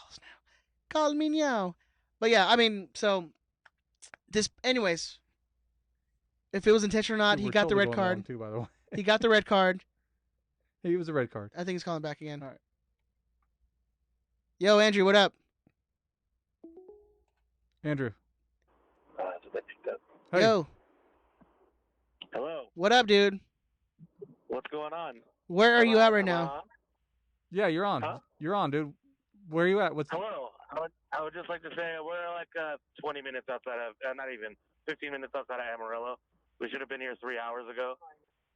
Well, dude, if you weren't smuggling weed, yeah, you would have been there already. Why you guys smuggling drugs over there? Hey, they searched every inch of this car. They didn't find shit. They didn't search. Did they search every inch of you, Andrew? They were the greatest smugglers of all time. They forgot the cavity search. Yeah. They didn't cavity search it, though. Oh, well, that's when they didn't find the stuff then. That I put in Mario's butt. Yeah, that's the problem. How's the drive been so far, man? I just want to comment real quick. Ben, you're wrong. Efra definitely meant to do that. I don't think he meant to hit the dude in the head. Yeah, that definitely meant to hit the dude. No, that was my point. Is that he didn't mean to hit the dude in the head. I think he meant to kick the ball hard. Yeah, but he was kicking the ball at the dude. Like, that's a red card. I don't know. It's definitely a red card. But I don't think there was any sort of malice involved. I think he was pissed at the whole situation. But you're kicking a ball as hard as you can at somebody. But there's no malice. Yeah, exactly. No, I don't think he meant to hit the dude. I think that was my original point. Was he's 17? That's what I just said is he I meant know, to hit it's- the dude. Maybe not the head, but he meant to hit that dude. So I said he's a 17-year-old kid. He's frustrated, obviously. They're going to make dumb mistakes. That's what 17-year-olds do. So hopefully he takes his 1-game suspension and he just learns from it and doesn't be a dumbass next time. Exactly. He's playing in a high-pressure situation. It's a bad game already. He just didn't think the game was going his way. I mean, look at where he's kicking that ball. That ball is going to, like, Bingham. It's going past Bingham. They could have got a corner kickoff out if it didn't hit that dude. That's what I said. I said he's kicking it with. I mean, it looks like major force to get to his defensive end. He knew Who's the play. getting that ball? He knew the whistle was going to blow, though. It was a foul. That's how he got the ball. No. There was a foul committed on that player. That's how he got the ball. No. So either we're saying that. Go. Wait, hold on. Even if he thinks it's a foul, you turn and get that ball and go upfield. Exactly. Regardless of what. Because this is MLS and half the calls aren't made. Okay. If what you said happened, then he deserves an extra 2 or 3 games. Because you can't allow conduct like that. I don't agree to that, but. Why not, dude? All you right, can in this league. You know it's not in any league. You cannot intentionally kick a ball that hard at a player. That deserves at least 1 extra game. Who knows? He might get it. I mean, Disco might come out this weekend. And be like, hey, you know what? He's gonna get an extra game. Yeah. Yeah.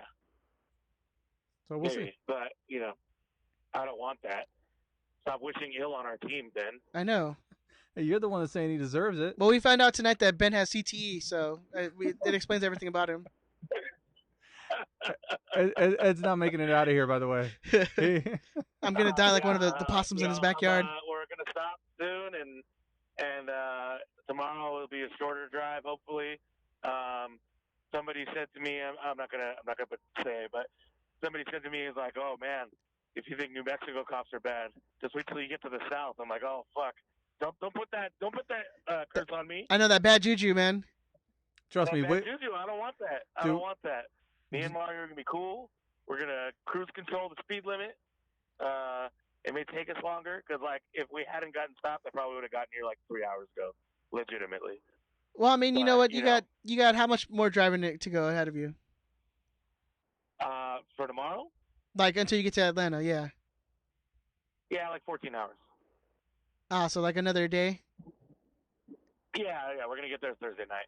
Right on. Ah, dude, that's awesome. All right, well, keep us informed, man. He's right though, dude. Don't fuck with. I'll give you guys voicemails, and you play them all on Tuesday. And maybe you'll have something interesting, maybe not. We might even throw them up on the Twitter. So you send them like like a minute or 2. Yeah, you fuck rattlesnakes and fuck New Mexico State Troopers. Hey, and keep your head down in the South, man. Trust me, I was stationed at Fort Benning for 3.5 years, man. Trust me, just keep your head down. You'll be fine. For sure.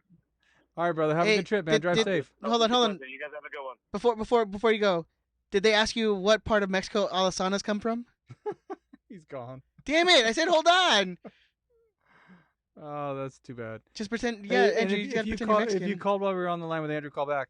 There was an unknown caller that called in. So if you called, give us a call back 562-641-5277.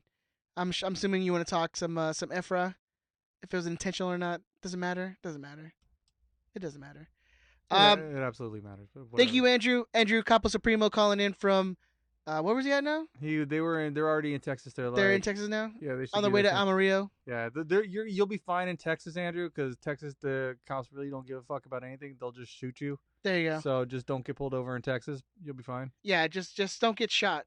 That's Ben's one piece of advice. Kind of important. You know, I mean, if you think about it, I mean, it's a decent rule to live by.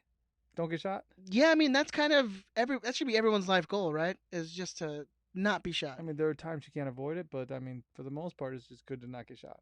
I guess so. We knew this girl in high school we were partying at here we go. Cabrillo Beach, and some people came, and it was someone just fired a gun, and she got shot in the ass, and like missed school for 3 days, and like, oh yeah, she couldn't get the lead out, and like it was just like became kind of like her nickname.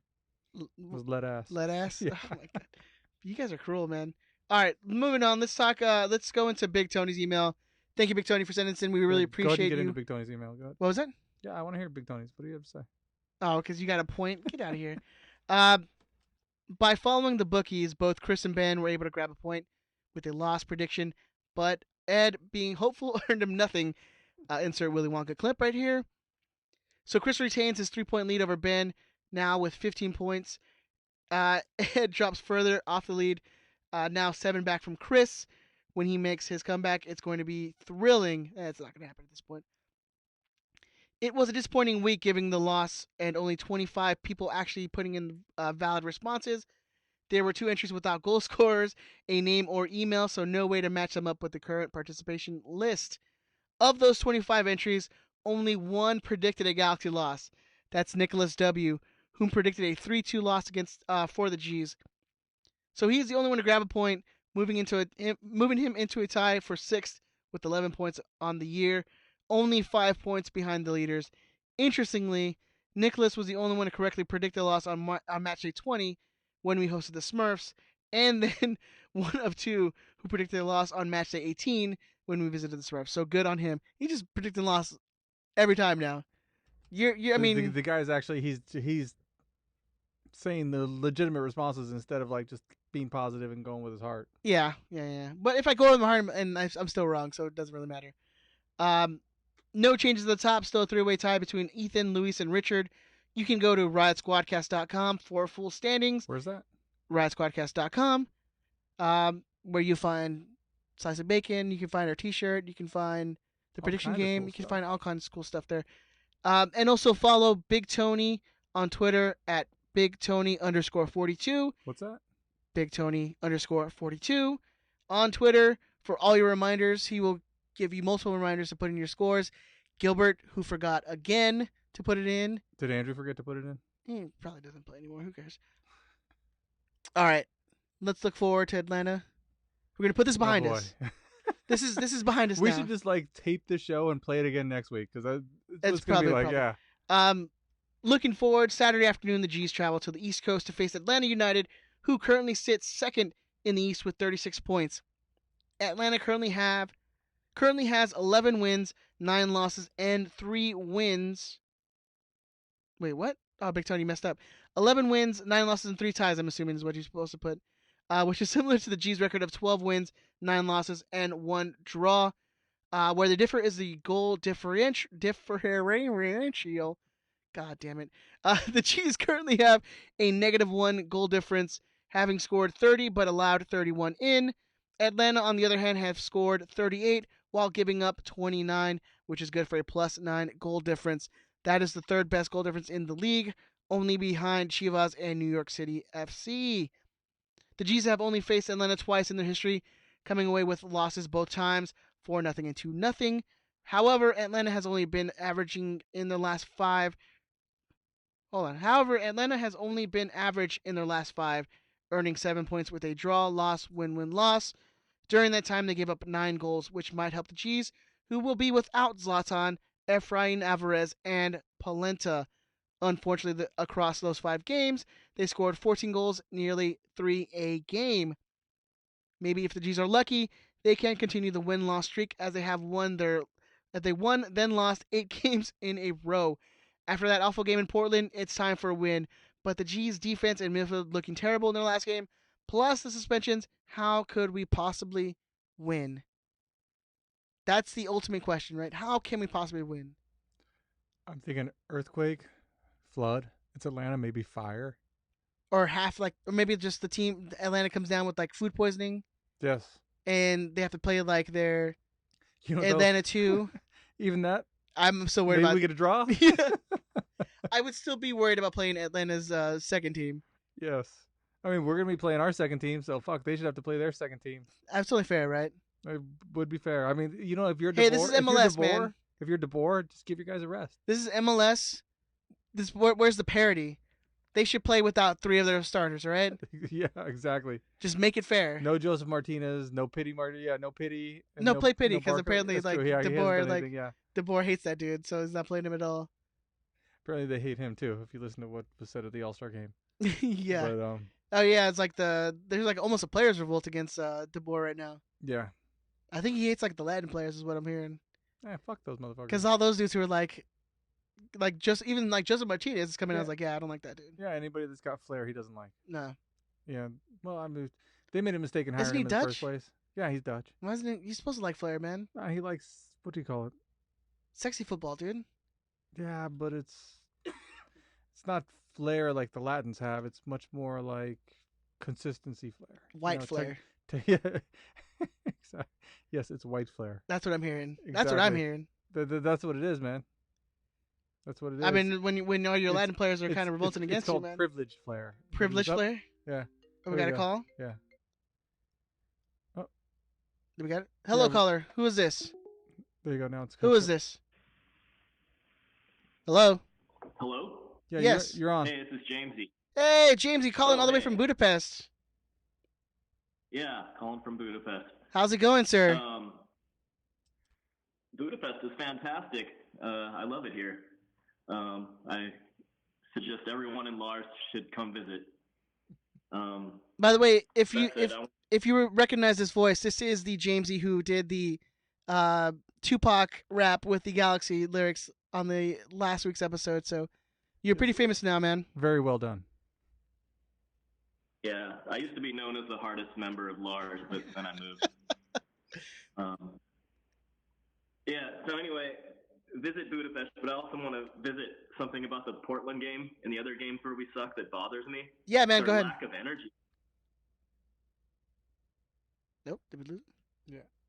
You still got me? There you go. Yeah, You're go back. ahead. There you go. Okay.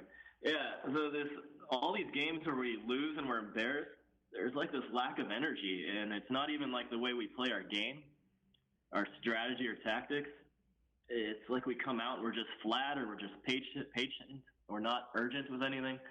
It's really annoying to watch a team that has so much talent and not hustle. And like when we played LAFC, like the first half and most of the second half, we're just on fire. There's something lit under our players' asses that got everyone moving around the field. But you watch Portland, maybe the first 20 minutes, we're running like that, and then everyone just calms down, and then we just give up 4 goals. That's my Skype says poor connection. I hope you got that. We got that, Jamesy. You think it's just the schedule? Okay. You think it's just the schedule congestion, or you think it's an actual issue with the team and the way it's built? I think it might be an issue with the way Schelotto approaches games, because we've seen it all season. There's been, I don't know how you measure energy and hustle. It's something you just got to watch and see. But it just seems to be lacking the whole season. It wasn't there last year, but when we had Bruce as the manager, that was never a factor. Our guys would go out and bust their ass. We'd get up a few goals, then we'd rest. But that's the one thing that bothers me the most this year. It's kind of intangible. There's no stat anywhere that says this guy hustled more than the last match, but I think we can all kind of see it, and that bothers me. Yeah, I think there's a thing. Fans are calling out the heart of this team, right? And you can't measure that. How are you gonna say? How do you say one player showed more heart than the other, or one player hustled more than the other? It's intangibles, but you can visibly see it where these players aren't playing with passion. You've had guys on this team like Janinius of the past, the Sarvises of the past, where you saw that passion. You saw them visibly on the field give it their all on the field, and you don't see that with a lot of the players that we have on this team right now. Yeah, it's weird if it's a Schelotto thing. I don't know if he tells the guys to go out there and just play calm, play your way, don't change the script. We go out there and we do our thing, and we're not urgent. We're not going to run like crazy. I think we need some of that, though. When you get embarrassed 4-0 and after beating the best team in the league, that's what it is. It's just a matter of heart's another good way to put it. I don't doubt the heart, but there's something about the energy and the way Schelotto gets his guys out there. Yeah, I mean, you have it where if I would believe that he would tell them to play calm if we were playing more of a possession style soccer, but we're playing more of a counter attacking soccer. So I guess maybe the patient is on the defensive end of it, but if we're giving up 4 goals, I mean, you have to put some urgency in. When you go down 1 goal, put some urgency in it. If you go down 2, there's still no urgency in any of these guys' play. Maybe Antuna, but it just seems like a guy like him, he's constantly just running around. But you don't like see that from point, other players. We went down 1 goal and our energy level kind of dropped. And maybe I wake up to watch these games at 4 a.m, but we gave up that first goal, and then like I started falling asleep because the team looked like they were falling asleep, and then we give up 2 and number 3, and we never look like we have a chance to get back in it. And it's just I think we just need some energy. We need a motivator. Bruce was a great motivator. It wasn't a great tactician, and maybe it's the other way around with Scalotto. I think he needs to light that fire a little bit.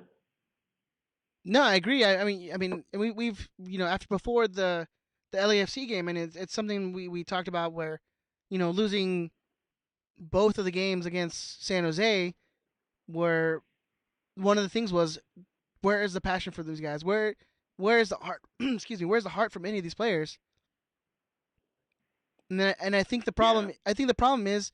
I think you might be right. Where Bruce and these guys and these American coaches seem like they might be better motivators than tacticians, and you get guys who played in South America and Europe that might be better tacticians, but they don't know how to motivate the player, motivate the American player or a team. I mean, just from what we're seeing right now, it's just sometimes, and you see against LAFC where that's just a game that, I mean, you can be blind and still see that you have to get up for that game. Yeah. It's kind of like when I used to do some capoing, and I'd be sort of lackluster, and then I'd see you show up with the drums, and I'd get all excited, and then I'd bring it. All excited and nipply. All right, Jamesy. Well, thank you so much, man. We appreciate you calling in, man. Come to Budapest, or I'm moving to Spain in a month, so come there too.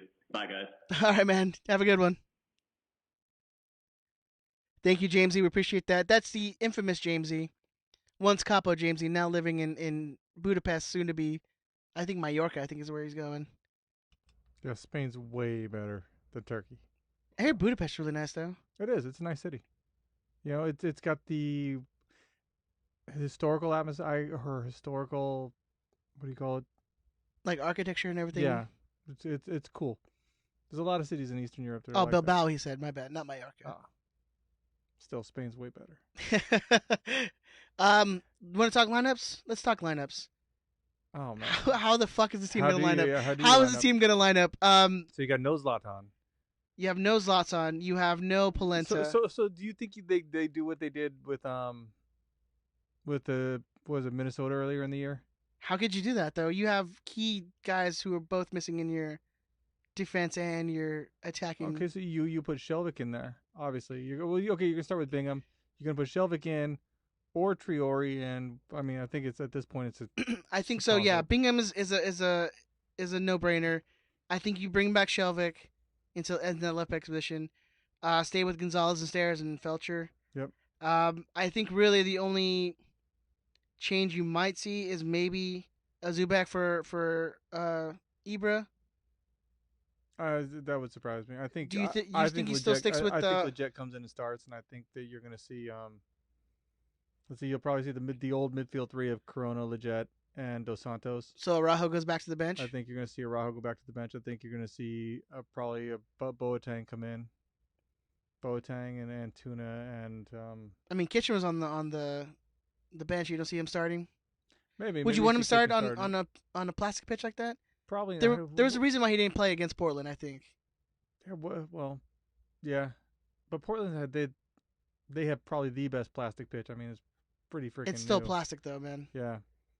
So, but I mean, if Zlatan's playing on it on a 37-year-old repaired knee, I think that Atlanta's turf is way worse. So maybe you don't see a guy like Kitchen, and maybe you don't bring. Maybe Leggett. He's the one guy you don't want to bring in either. Oh shit! I mean, at this point, I don't. The history of injuries with Leggett, I don't know, man. Yep. So what do you think? You think we see a Carrasco then? Oh. I mean, if you're not going to play the Leggett or Kitchen, it's got to be a Carrasco. I mean, what do you have? I mean, maybe we could have a Juninho sighting. No, I don't think you see. If anything, I think you see Juninho on the bench. I think you see the back line of Shelvik, Gonzalez, Stairs, Felcher. Yeah, I think we're definitely in agreement there. I mean, maybe you do got to keep Araujo in there just because you need a body. I think maybe you keep Araujo in there, and then maybe just move Antuna up, and then put Boateng on the left. I think that seems likely. I think maybe that's the way they go. It's gonna be so bad. It's not going to be good. But it's a lot of speed. Maybe you can get back behind that Atlanta defense. Yeah, maybe you just run them until they drop. You just high need press. Antuna and these attackers to be on their game. We've seen Alvarez have one good game, so I'm not expecting much from him. I think you're expecting more, just getting behind that defense, and hopefully Antuna and Boateng can put a goal in. But I don't know. I'm not too confident. No, if we get a draw out of this, it'd be. I'll nice. take a draw in a heartbeat. I would take a draw in a heartbeat. Yep. You want to hear the odds? Let's hear the odds, man. Remember last week I said that that was the biggest underdog we've been? Oh no. We almost doubled that. Oh no. The Galaxy, the best odds you can find if you want to bet the Galaxy are 7-1. You can get plus 700 odds on the Galaxy. Atlanta is 7-1. 7-1. In an MLS game. That's crazy. Andrew, that's crazy. You're going to be there, Andrew. If you feel like the Galaxy are going to win, I think we could let's bet the house on the Galaxy. Okay, no, not really. Don't bet a house. Ever. I kind of Especially not on the Galaxy. When I'm in Vegas in a couple weeks, I want to put a bet. I want to put a bet on MLS. Put a futures bet down. Yeah, I mean, I'll be staying at the MGM, so yeah, you could probably find decent odds on if you think the Galaxy can win MLS Cup. I gotta see who takes MLS bets. They all do. Big They Tony all will. would. I know Big Tony would. MGM will for sure. I gotta do that. Yeah. So I'd play a futures for sure. Actually, well, we'll talk before you go. You gotta explain probably- to me what futures are, so Yeah. I know what you're talking about. So even the draw, as big an underdogs as we were last year, us getting a draw is still a great. You can still get better odds on us getting a draw. You can get like a little over 4-1 odds on us getting a draw. And if you go to just straight up, let's see, the money line is the average money line is we're a plus 621. Atlanta is a minus 254 for people who follow the money line. The draw is a plus 416. The over-under on this game, the best under you can get is a 3.5. The best over is a 2.5. So the predicted score is 3.2 for Atlanta. Galaxy, 0.2. So they're basically calling a 3-0 win for Atlanta. That sounds about right. So if you go on to onto odds checker, it's across the board. If you look at, I like to go and look at the overseas bookies, especially because their lines don't tend to move as quickly as the lines here in Vegas, especially for leagues in the United States. So over there you get 6.5 to 1 for the Galaxy. So that mean if across the board we're at 6.5 to 1 or more, I mean, It's pretty telling. yeah, it's pretty telling. Yeah. So if you just look straight up at the 538, they give us a 19% chance to win. That's too much. That's even too much for a percent. I would just give it like under 10%. You think under 10%? Well, the draw is 20%, so Atlanta's only got a 61% chance to win. So Yeah. of every team, of every game, they are at least 10 points higher than everybody else. Atlanta just got, So, whooped on by Chivas. I feel like they're gonna come back and just come back with some fire, dude. I think they're gonna just take it to us, man. oh, I think it's gonna be ugly.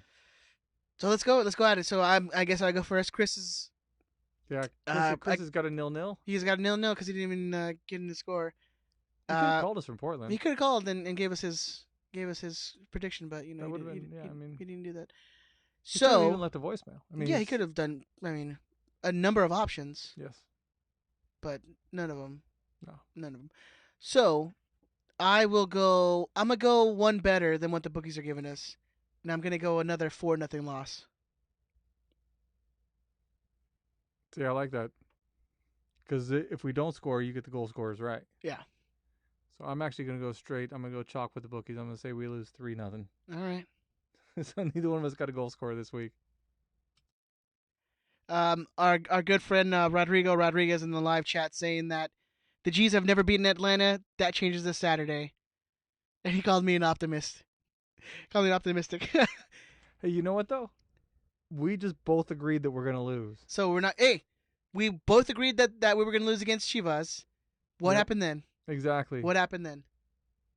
If that happens, man, we're just going to start agreeing that we're going to lose every game. That's fine. But then actually, I probably just jinxed it by saying that. So now we're actually going to lose. And we're just gonna break the streak. Break the streak. It is. We're gonna. Yeah, it's like Alan Gordon coming back wearing the number 9 type of thing. Just gonna break that streak. It breaks the curse. It breaks the curse, man. I mean, it's hard to be optimistic right now, right? It's very hard to be optimistic right now. I mean, and here's just behind the curtain. The more we're optimistic and the more the team is better, the less we do in listenership. So yeah, I know. I know it's better for us when the team is shit. Exactly. People listen to us more when they're angry than when they're happy. Yeah. Hey, you want positivity? Go to Guessman. Exactly. When the team's winning, Guessman's numbers go up. Yeah. Okay. We're not the positive show. Have you heard our show before? We had a guy in here in the chat called Renee. He was like calling us negative, but was just being negative to everyone in the chat room. So I don't know how that works. Yes, that's Screw you, Renee. Hey, that's the way it is, man. We're just negative. That's just look, man. You put your expectations low, so either you're right, or you get surprised, right? You feel better when the team does better. What can I say? Yeah, but it's not even low. This is, I mean, those may be high expectations with those scores we gave. I could very easily see it getting out of hand. It's gonna be bad. It's gonna be bad. Yeah. It's gonna be bad. All right, moving right along. Moving on. Lightning round? Lightning round. Ugh.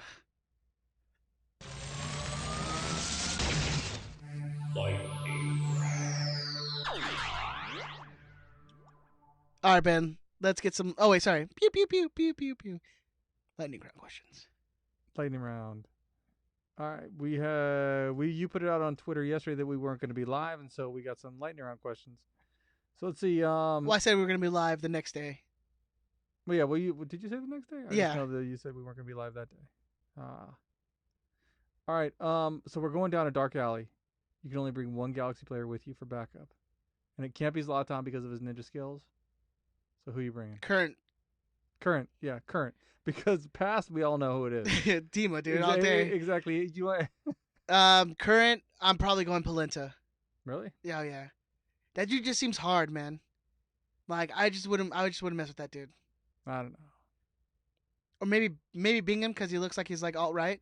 Yeah, exactly. Yeah, it So depends maybe where we're you're at. If you're in Orange County, you definitely got a guy like Bingham. Yeah, depends. Yeah, it depends on what dark alley and like what city. If it's like Manhattan Beach or like Laguna Beach dark alley, yeah, you're like. I'm bringing Bingham. Yeah. Because if I see someone walking down with the tiki torch, I'm be like, no, this is my buddy, dude. We're good. Do you see his haircut? No, we're good. Don't worry, it's all good. If I'm going down like, I don't know, like somewhere in Linwood, I'm bringing Polenta with me. What if you're like Venice Beach? Oh man, Venice Beach. You bring a guy like Kitchen. He's got the shaved head. He's got the beard.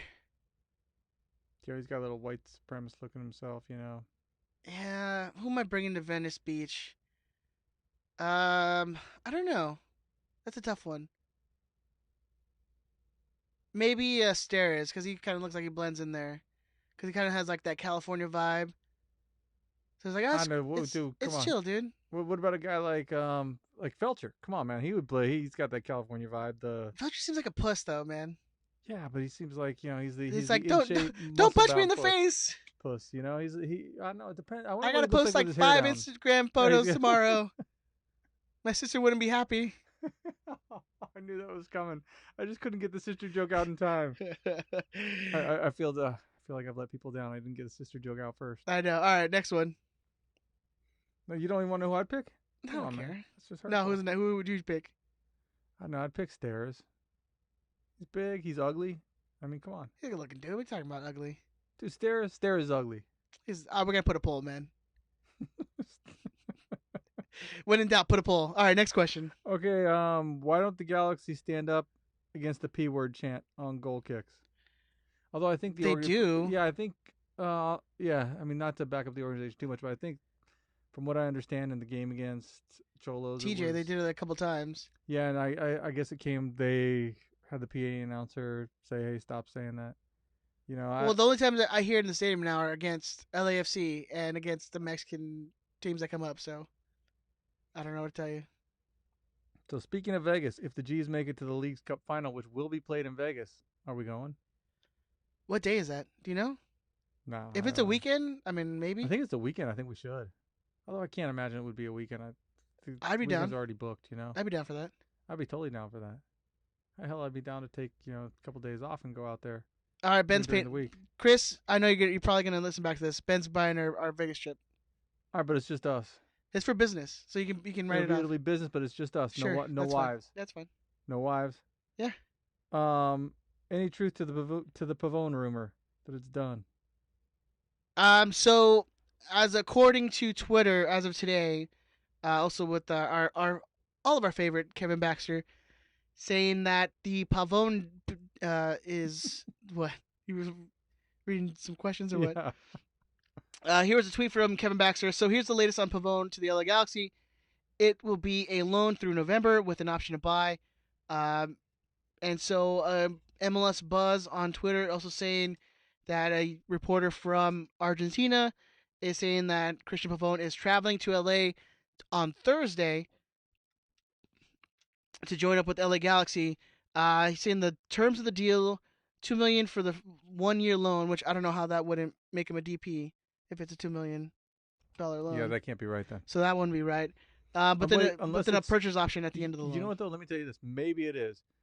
Maybe MLS prorates that. Well, it has to be prorated for the half of the year. So maybe since the Galaxy aren't actually going to pay $2 million, or maybe they do pay the $2 million, but the whole $2 million doesn't hit the salary cap. Yeah, it would only be the half, right? So maybe then he's a TAM player for half the year. Half the year, right? That's the only thing I can think of. But so the thing is his loan from November next year or November this year? I would assume November this year, just because we're gonna buy him the season ends in November this year. Doesn't go into December. So. Oh, MLS Cup's not in December anymore, huh? Nope. It's because they condensed it. Yep. Fucking idiots. Yeah, man. What do you think, Pavone? Done deal? I wish we had Tucker here.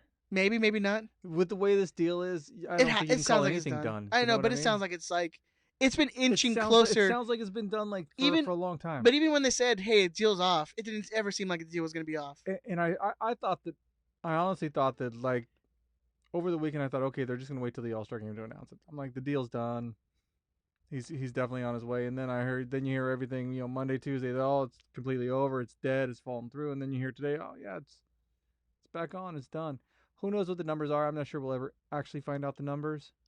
Well, it's MLS. I mean, all you're gonna see is the numbers they put out on the players union and stuff like that. So I'm just saying, it better be worth it, man.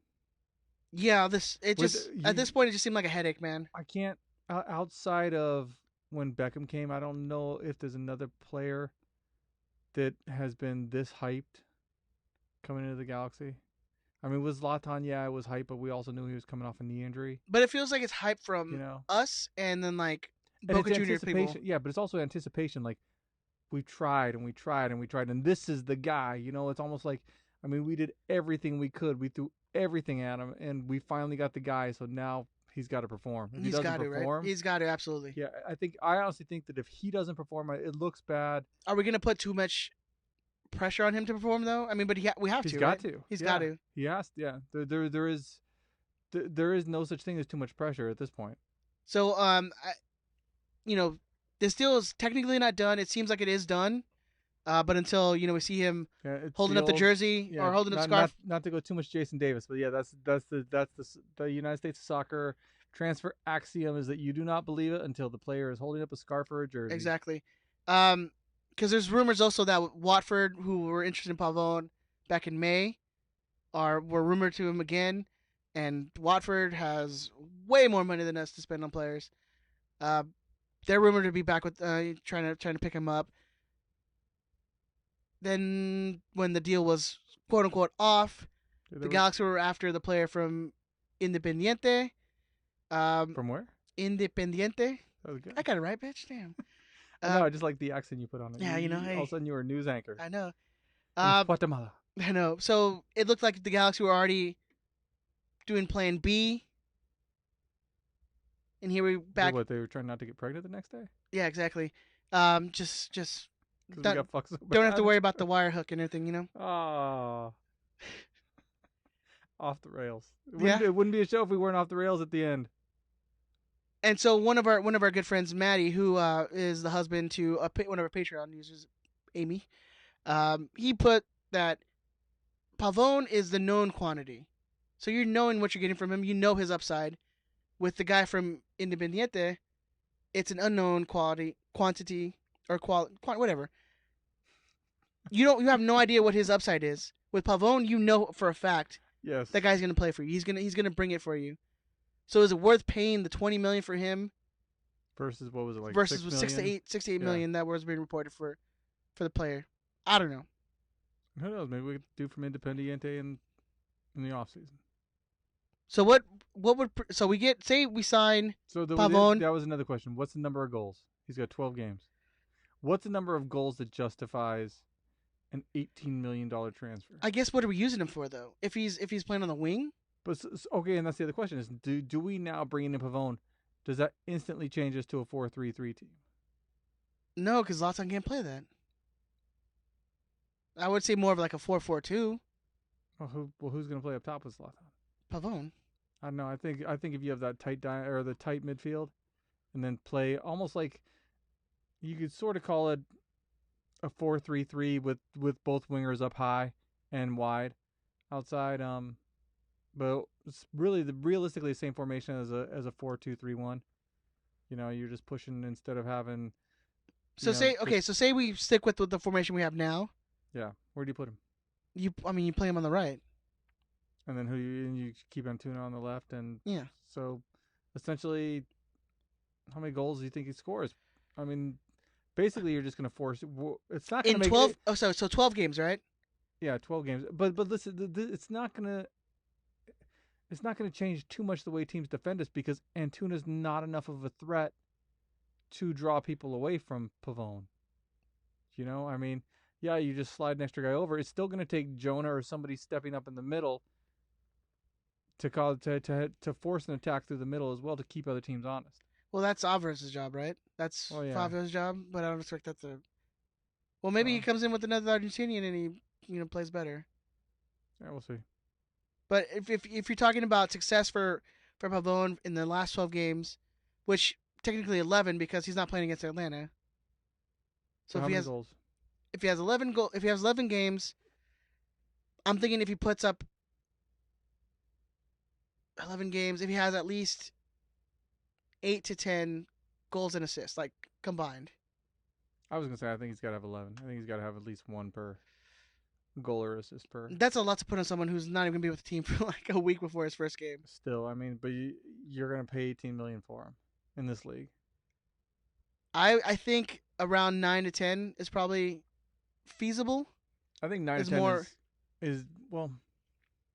Yeah, I mean it's definitely feasible, but like I said, for the amount of height that this guy's got, I think that we should expect to see at least a goal or an assist per game.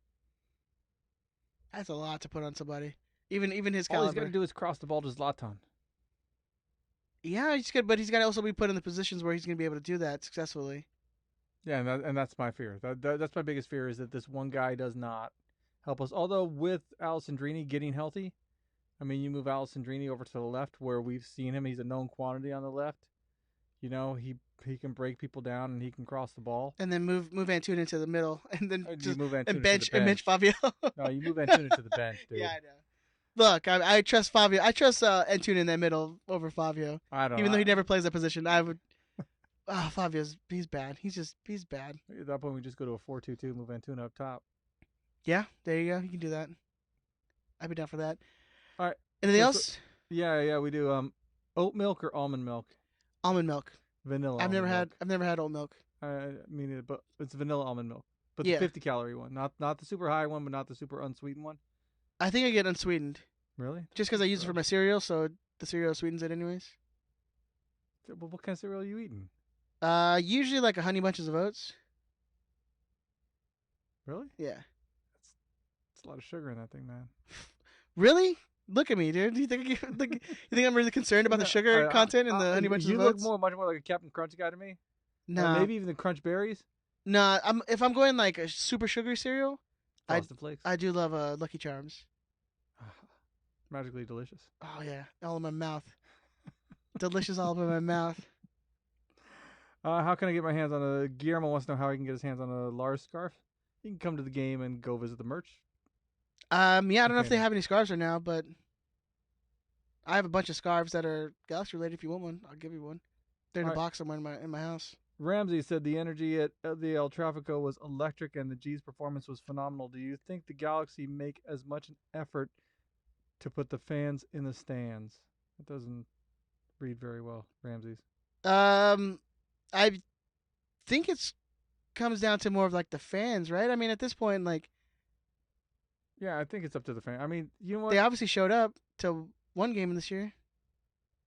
And that's the thing. I mean, again, it's all about expectation, what you're going to see on the field with the fans. You know, if you're coming to the game and expecting to see a good game, a good team, a good performance, you're going to have more energy. Whereas you remember coming to the games and what the hell was it? It was like 06 or 07 when we were really shitty back then too. Yeah, 07 to 08, yeah. It was depressing coming to the stadium. I mean, you know? 06 through 08 was just bad. It was just terrible. Yeah, and then like even in 2017, towards the end of the season when we were just dog shit, it was depressing coming to the stadium. I mean, And that energy. I mean, the supporters groups they bring it. ACB brings it. Lars brings it most of the time. You know you're going to count on the energy there. But as for the rest of the crowd, it's hard to get them involved when the team is terrible. And here's the thing: you're always going to get good crowds for LAFC because you know they're going to be electric games. They're going to be, hard hitting. They're going to be good games. And in a season where either team sucks, that game can make or break your season. Yeah. So, I mean, I definitely don't think the FO does enough to bring in people. I definitely don't think they do a good enough job. I think they do a pretty poor job marketing. Like, yeah, you put some billboards up. Like, what is that doing? Like, they've gotten better with their billboards. they've gotten way better with their Like billboards. before, it was literally like a picture of Giovanni Dos Santos, and that was it. You know what though? I mean, for the non-casual soccer person who's like, what is this dude? Who is this dude? Like, literally, no website, no like visit LAGalaxy.com, no like, hey, your stadium is 5 miles from here. Go visit. Like nothing. Here's a ticket package you can get 2 for $50, whatever. There was literally nothing. Just had a picture of a player that, if you're not already into soccer, it doesn't say LAGalaxy.com at the bottom. I think nothing. It had nothing on there. There was a billboard by Chris's house. Every time I drop him off after like recording or something, it was just Giovanni Dos Santos on a billboard, literally with no words. Didn't say They've hat trick gotten underneath? no. They've gotten better now that they've actually have like the website in like a small corner. But what that's I think it says since '96 on most billboards too. But like what events do you go and see a Galaxy tent at? Do you go see them at like if you're at a you don't see a whole lot of soccer billboards around here anyways. I mean, I don't see Chivas billboards. no? I do see way too many Chivas stickers on cars though. Way too many. If you're a Galaxy fan, you put a Galaxy sticker on your car because I'm sick of seeing Chivas stickers on cars. I know. I'm sick of having to brake check fools because they got this lame ass sticker on their car. I always get excited when I see a Galaxy sticker in the car, and I'm like, I was gonna like beep it. I'm like, Yeah, me too. But I don't want to be a fucking weirdo. You see the, you know, Ed, you should do it. You know what? If you have a Galaxy sticker on your car and you get honked at, that's Ed Rodriguez. That is me. You know, you need to wave back to him. I'm in the big white creeper van. That's me waving at you. He doesn't have a kid in the back. I swear. I swear. Those zip ties. Look, I need those zip ties. They're my tools. They keep the fruit boxes closed. They keep just the duct tape. I repair boxes. It's they break sometimes. Oh man. Those blood stains. No, they're tomatoes. Don't worry about it. Yeah. We have one more lightning round question Go. before this gets way out of hand. Jesse Werner wants to know Jesse Werner. what number Pavone gets. He gets a 10, right? It's open. I don't think he gets a 10. It's open. What is he gonna get? I don't know. Some random number? I think he wears like a. Doesn't he wear? The numbers he wore, I think. Also, again, I think Maddie pointed this out. The numbers he wears, people already have the numbers. I thought he wore like a 22 or something like that. I could be totally wrong. Maybe it is a 10. Maybe he wears a 10. I'm know. thinking. I don't know. The 10's open. Just give him 10. I give him 10. Who cares? It's a lot to live up to, man. Or is 11 open? No, 11. Someone taking 11. Yeah. What's his name has 11? That one dude. Where's Tucker Good. when we need him? Good job. Alvarez. I know. Alvarez has 11. Just send him back to wherever he came from and just give him Alvarez's number. Send him back. Get him wherever you came from. Go back to where you came from. Yeah. Well, is there a 20 on their team right now? I don't know. I don't know the numbers of these players, Come man. on, man. I don't take my time, my little time I have, and learn and every catalog number. every player's number and the salaries they made. Nice. because I have other things to do, like live my life. You know what? I gotta be honest with you, Ed. I don't believe you. I don't believe you have better things to do. I do have better things to do. Agree to disagree. Like spend time with my loved ones, you know? All right, man. Whatever, dude. We've been here 2 hours. Let's go home. I mean, really? Oh, Jesus, we have. All right, FIFA updates. I don't have a FIFA update for you. I saw something on Twitter that Chris is in the final because Jer Bear or somebody couldn't get the game in, so that was forfeited, and Chris earned his way into the final by somebody else quitting. Anyways, so there you go. Whatever. The slice of bacon, I don't think we're getting this week. Go to riotSquadcast.com and you can read her. See if there's a slice of bacon up there. You can read her other pieces that she's given us. Slice of bacon on RiotSquadcast.com. She says she actually sent me a tweet saying I can get something written tomorrow for the site. So there's gonna be another one up for you. So go there. Ben, where can they find you on the socials, man? You can find me at DT Radio Ben on the Twitter machine. You can email the show show at Riot Squadcast. Sorry, or you could use the old email riotsquadcast@gmail.com. Either one. If it's a good email, we will answer it. If it's a shitty email, I probably will just discard it and be yelled at by Ed. Or everyone, literally everyone. You can find Chris on all social medias at ZeroCool138. You can find me on Twitter and Facebook, or Twitter and Instagram at TheZombie13. You can find the show on Facebook, Instagram, Twitter, all that. Just search Riot Squadcast. Make sure you're liking our stuff. Make sure you're sharing our posts. That's one of the greatest things you guys can do for us, other than listening to our show. You can call in, leave voicemails. You can call in during the shows. If you call 562-641-5277. That's 562-641-5277. If you do leave us a voicemail, keep it to like a 1 minute. That way we're not running like 3-4 minutes on each phone call. That's really appreciated. We're going to have a giveaway next show too, so for someone who calls in. There you go. If you want to, go follow us on RiotSquadcast.com, where we have all our stuff up there. We have a shirt for sale. We have slice of bacon. Go to our Patreon if you want to help support the show. That's patreon.com/RiotSquadcast. Again, go to the Angel City Brigade and Lars Instagrams, where you can go help out, donate some money to one of the fallen members of Lars, and also go help out cancer patients. Go help and donate. You can do all that. Go check the socials. We love you guys. Thank you so much for listening. I'm sure many of you turned off the show once you found out Chris wasn't here, but we appreciate you guys sticking with us. Thank you to the YouTube live chat. It's always so much fun. Even though you have negative Nancy's like you, Renee, that come in and just want to badmouth everybody. But that's okay, because we love you too. On that note, we will talk to you guys next week. Bye!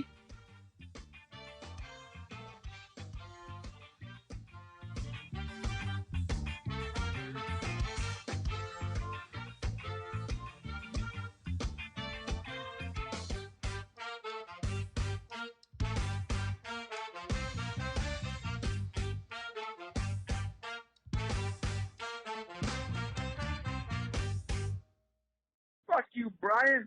Suck a dick, bitch.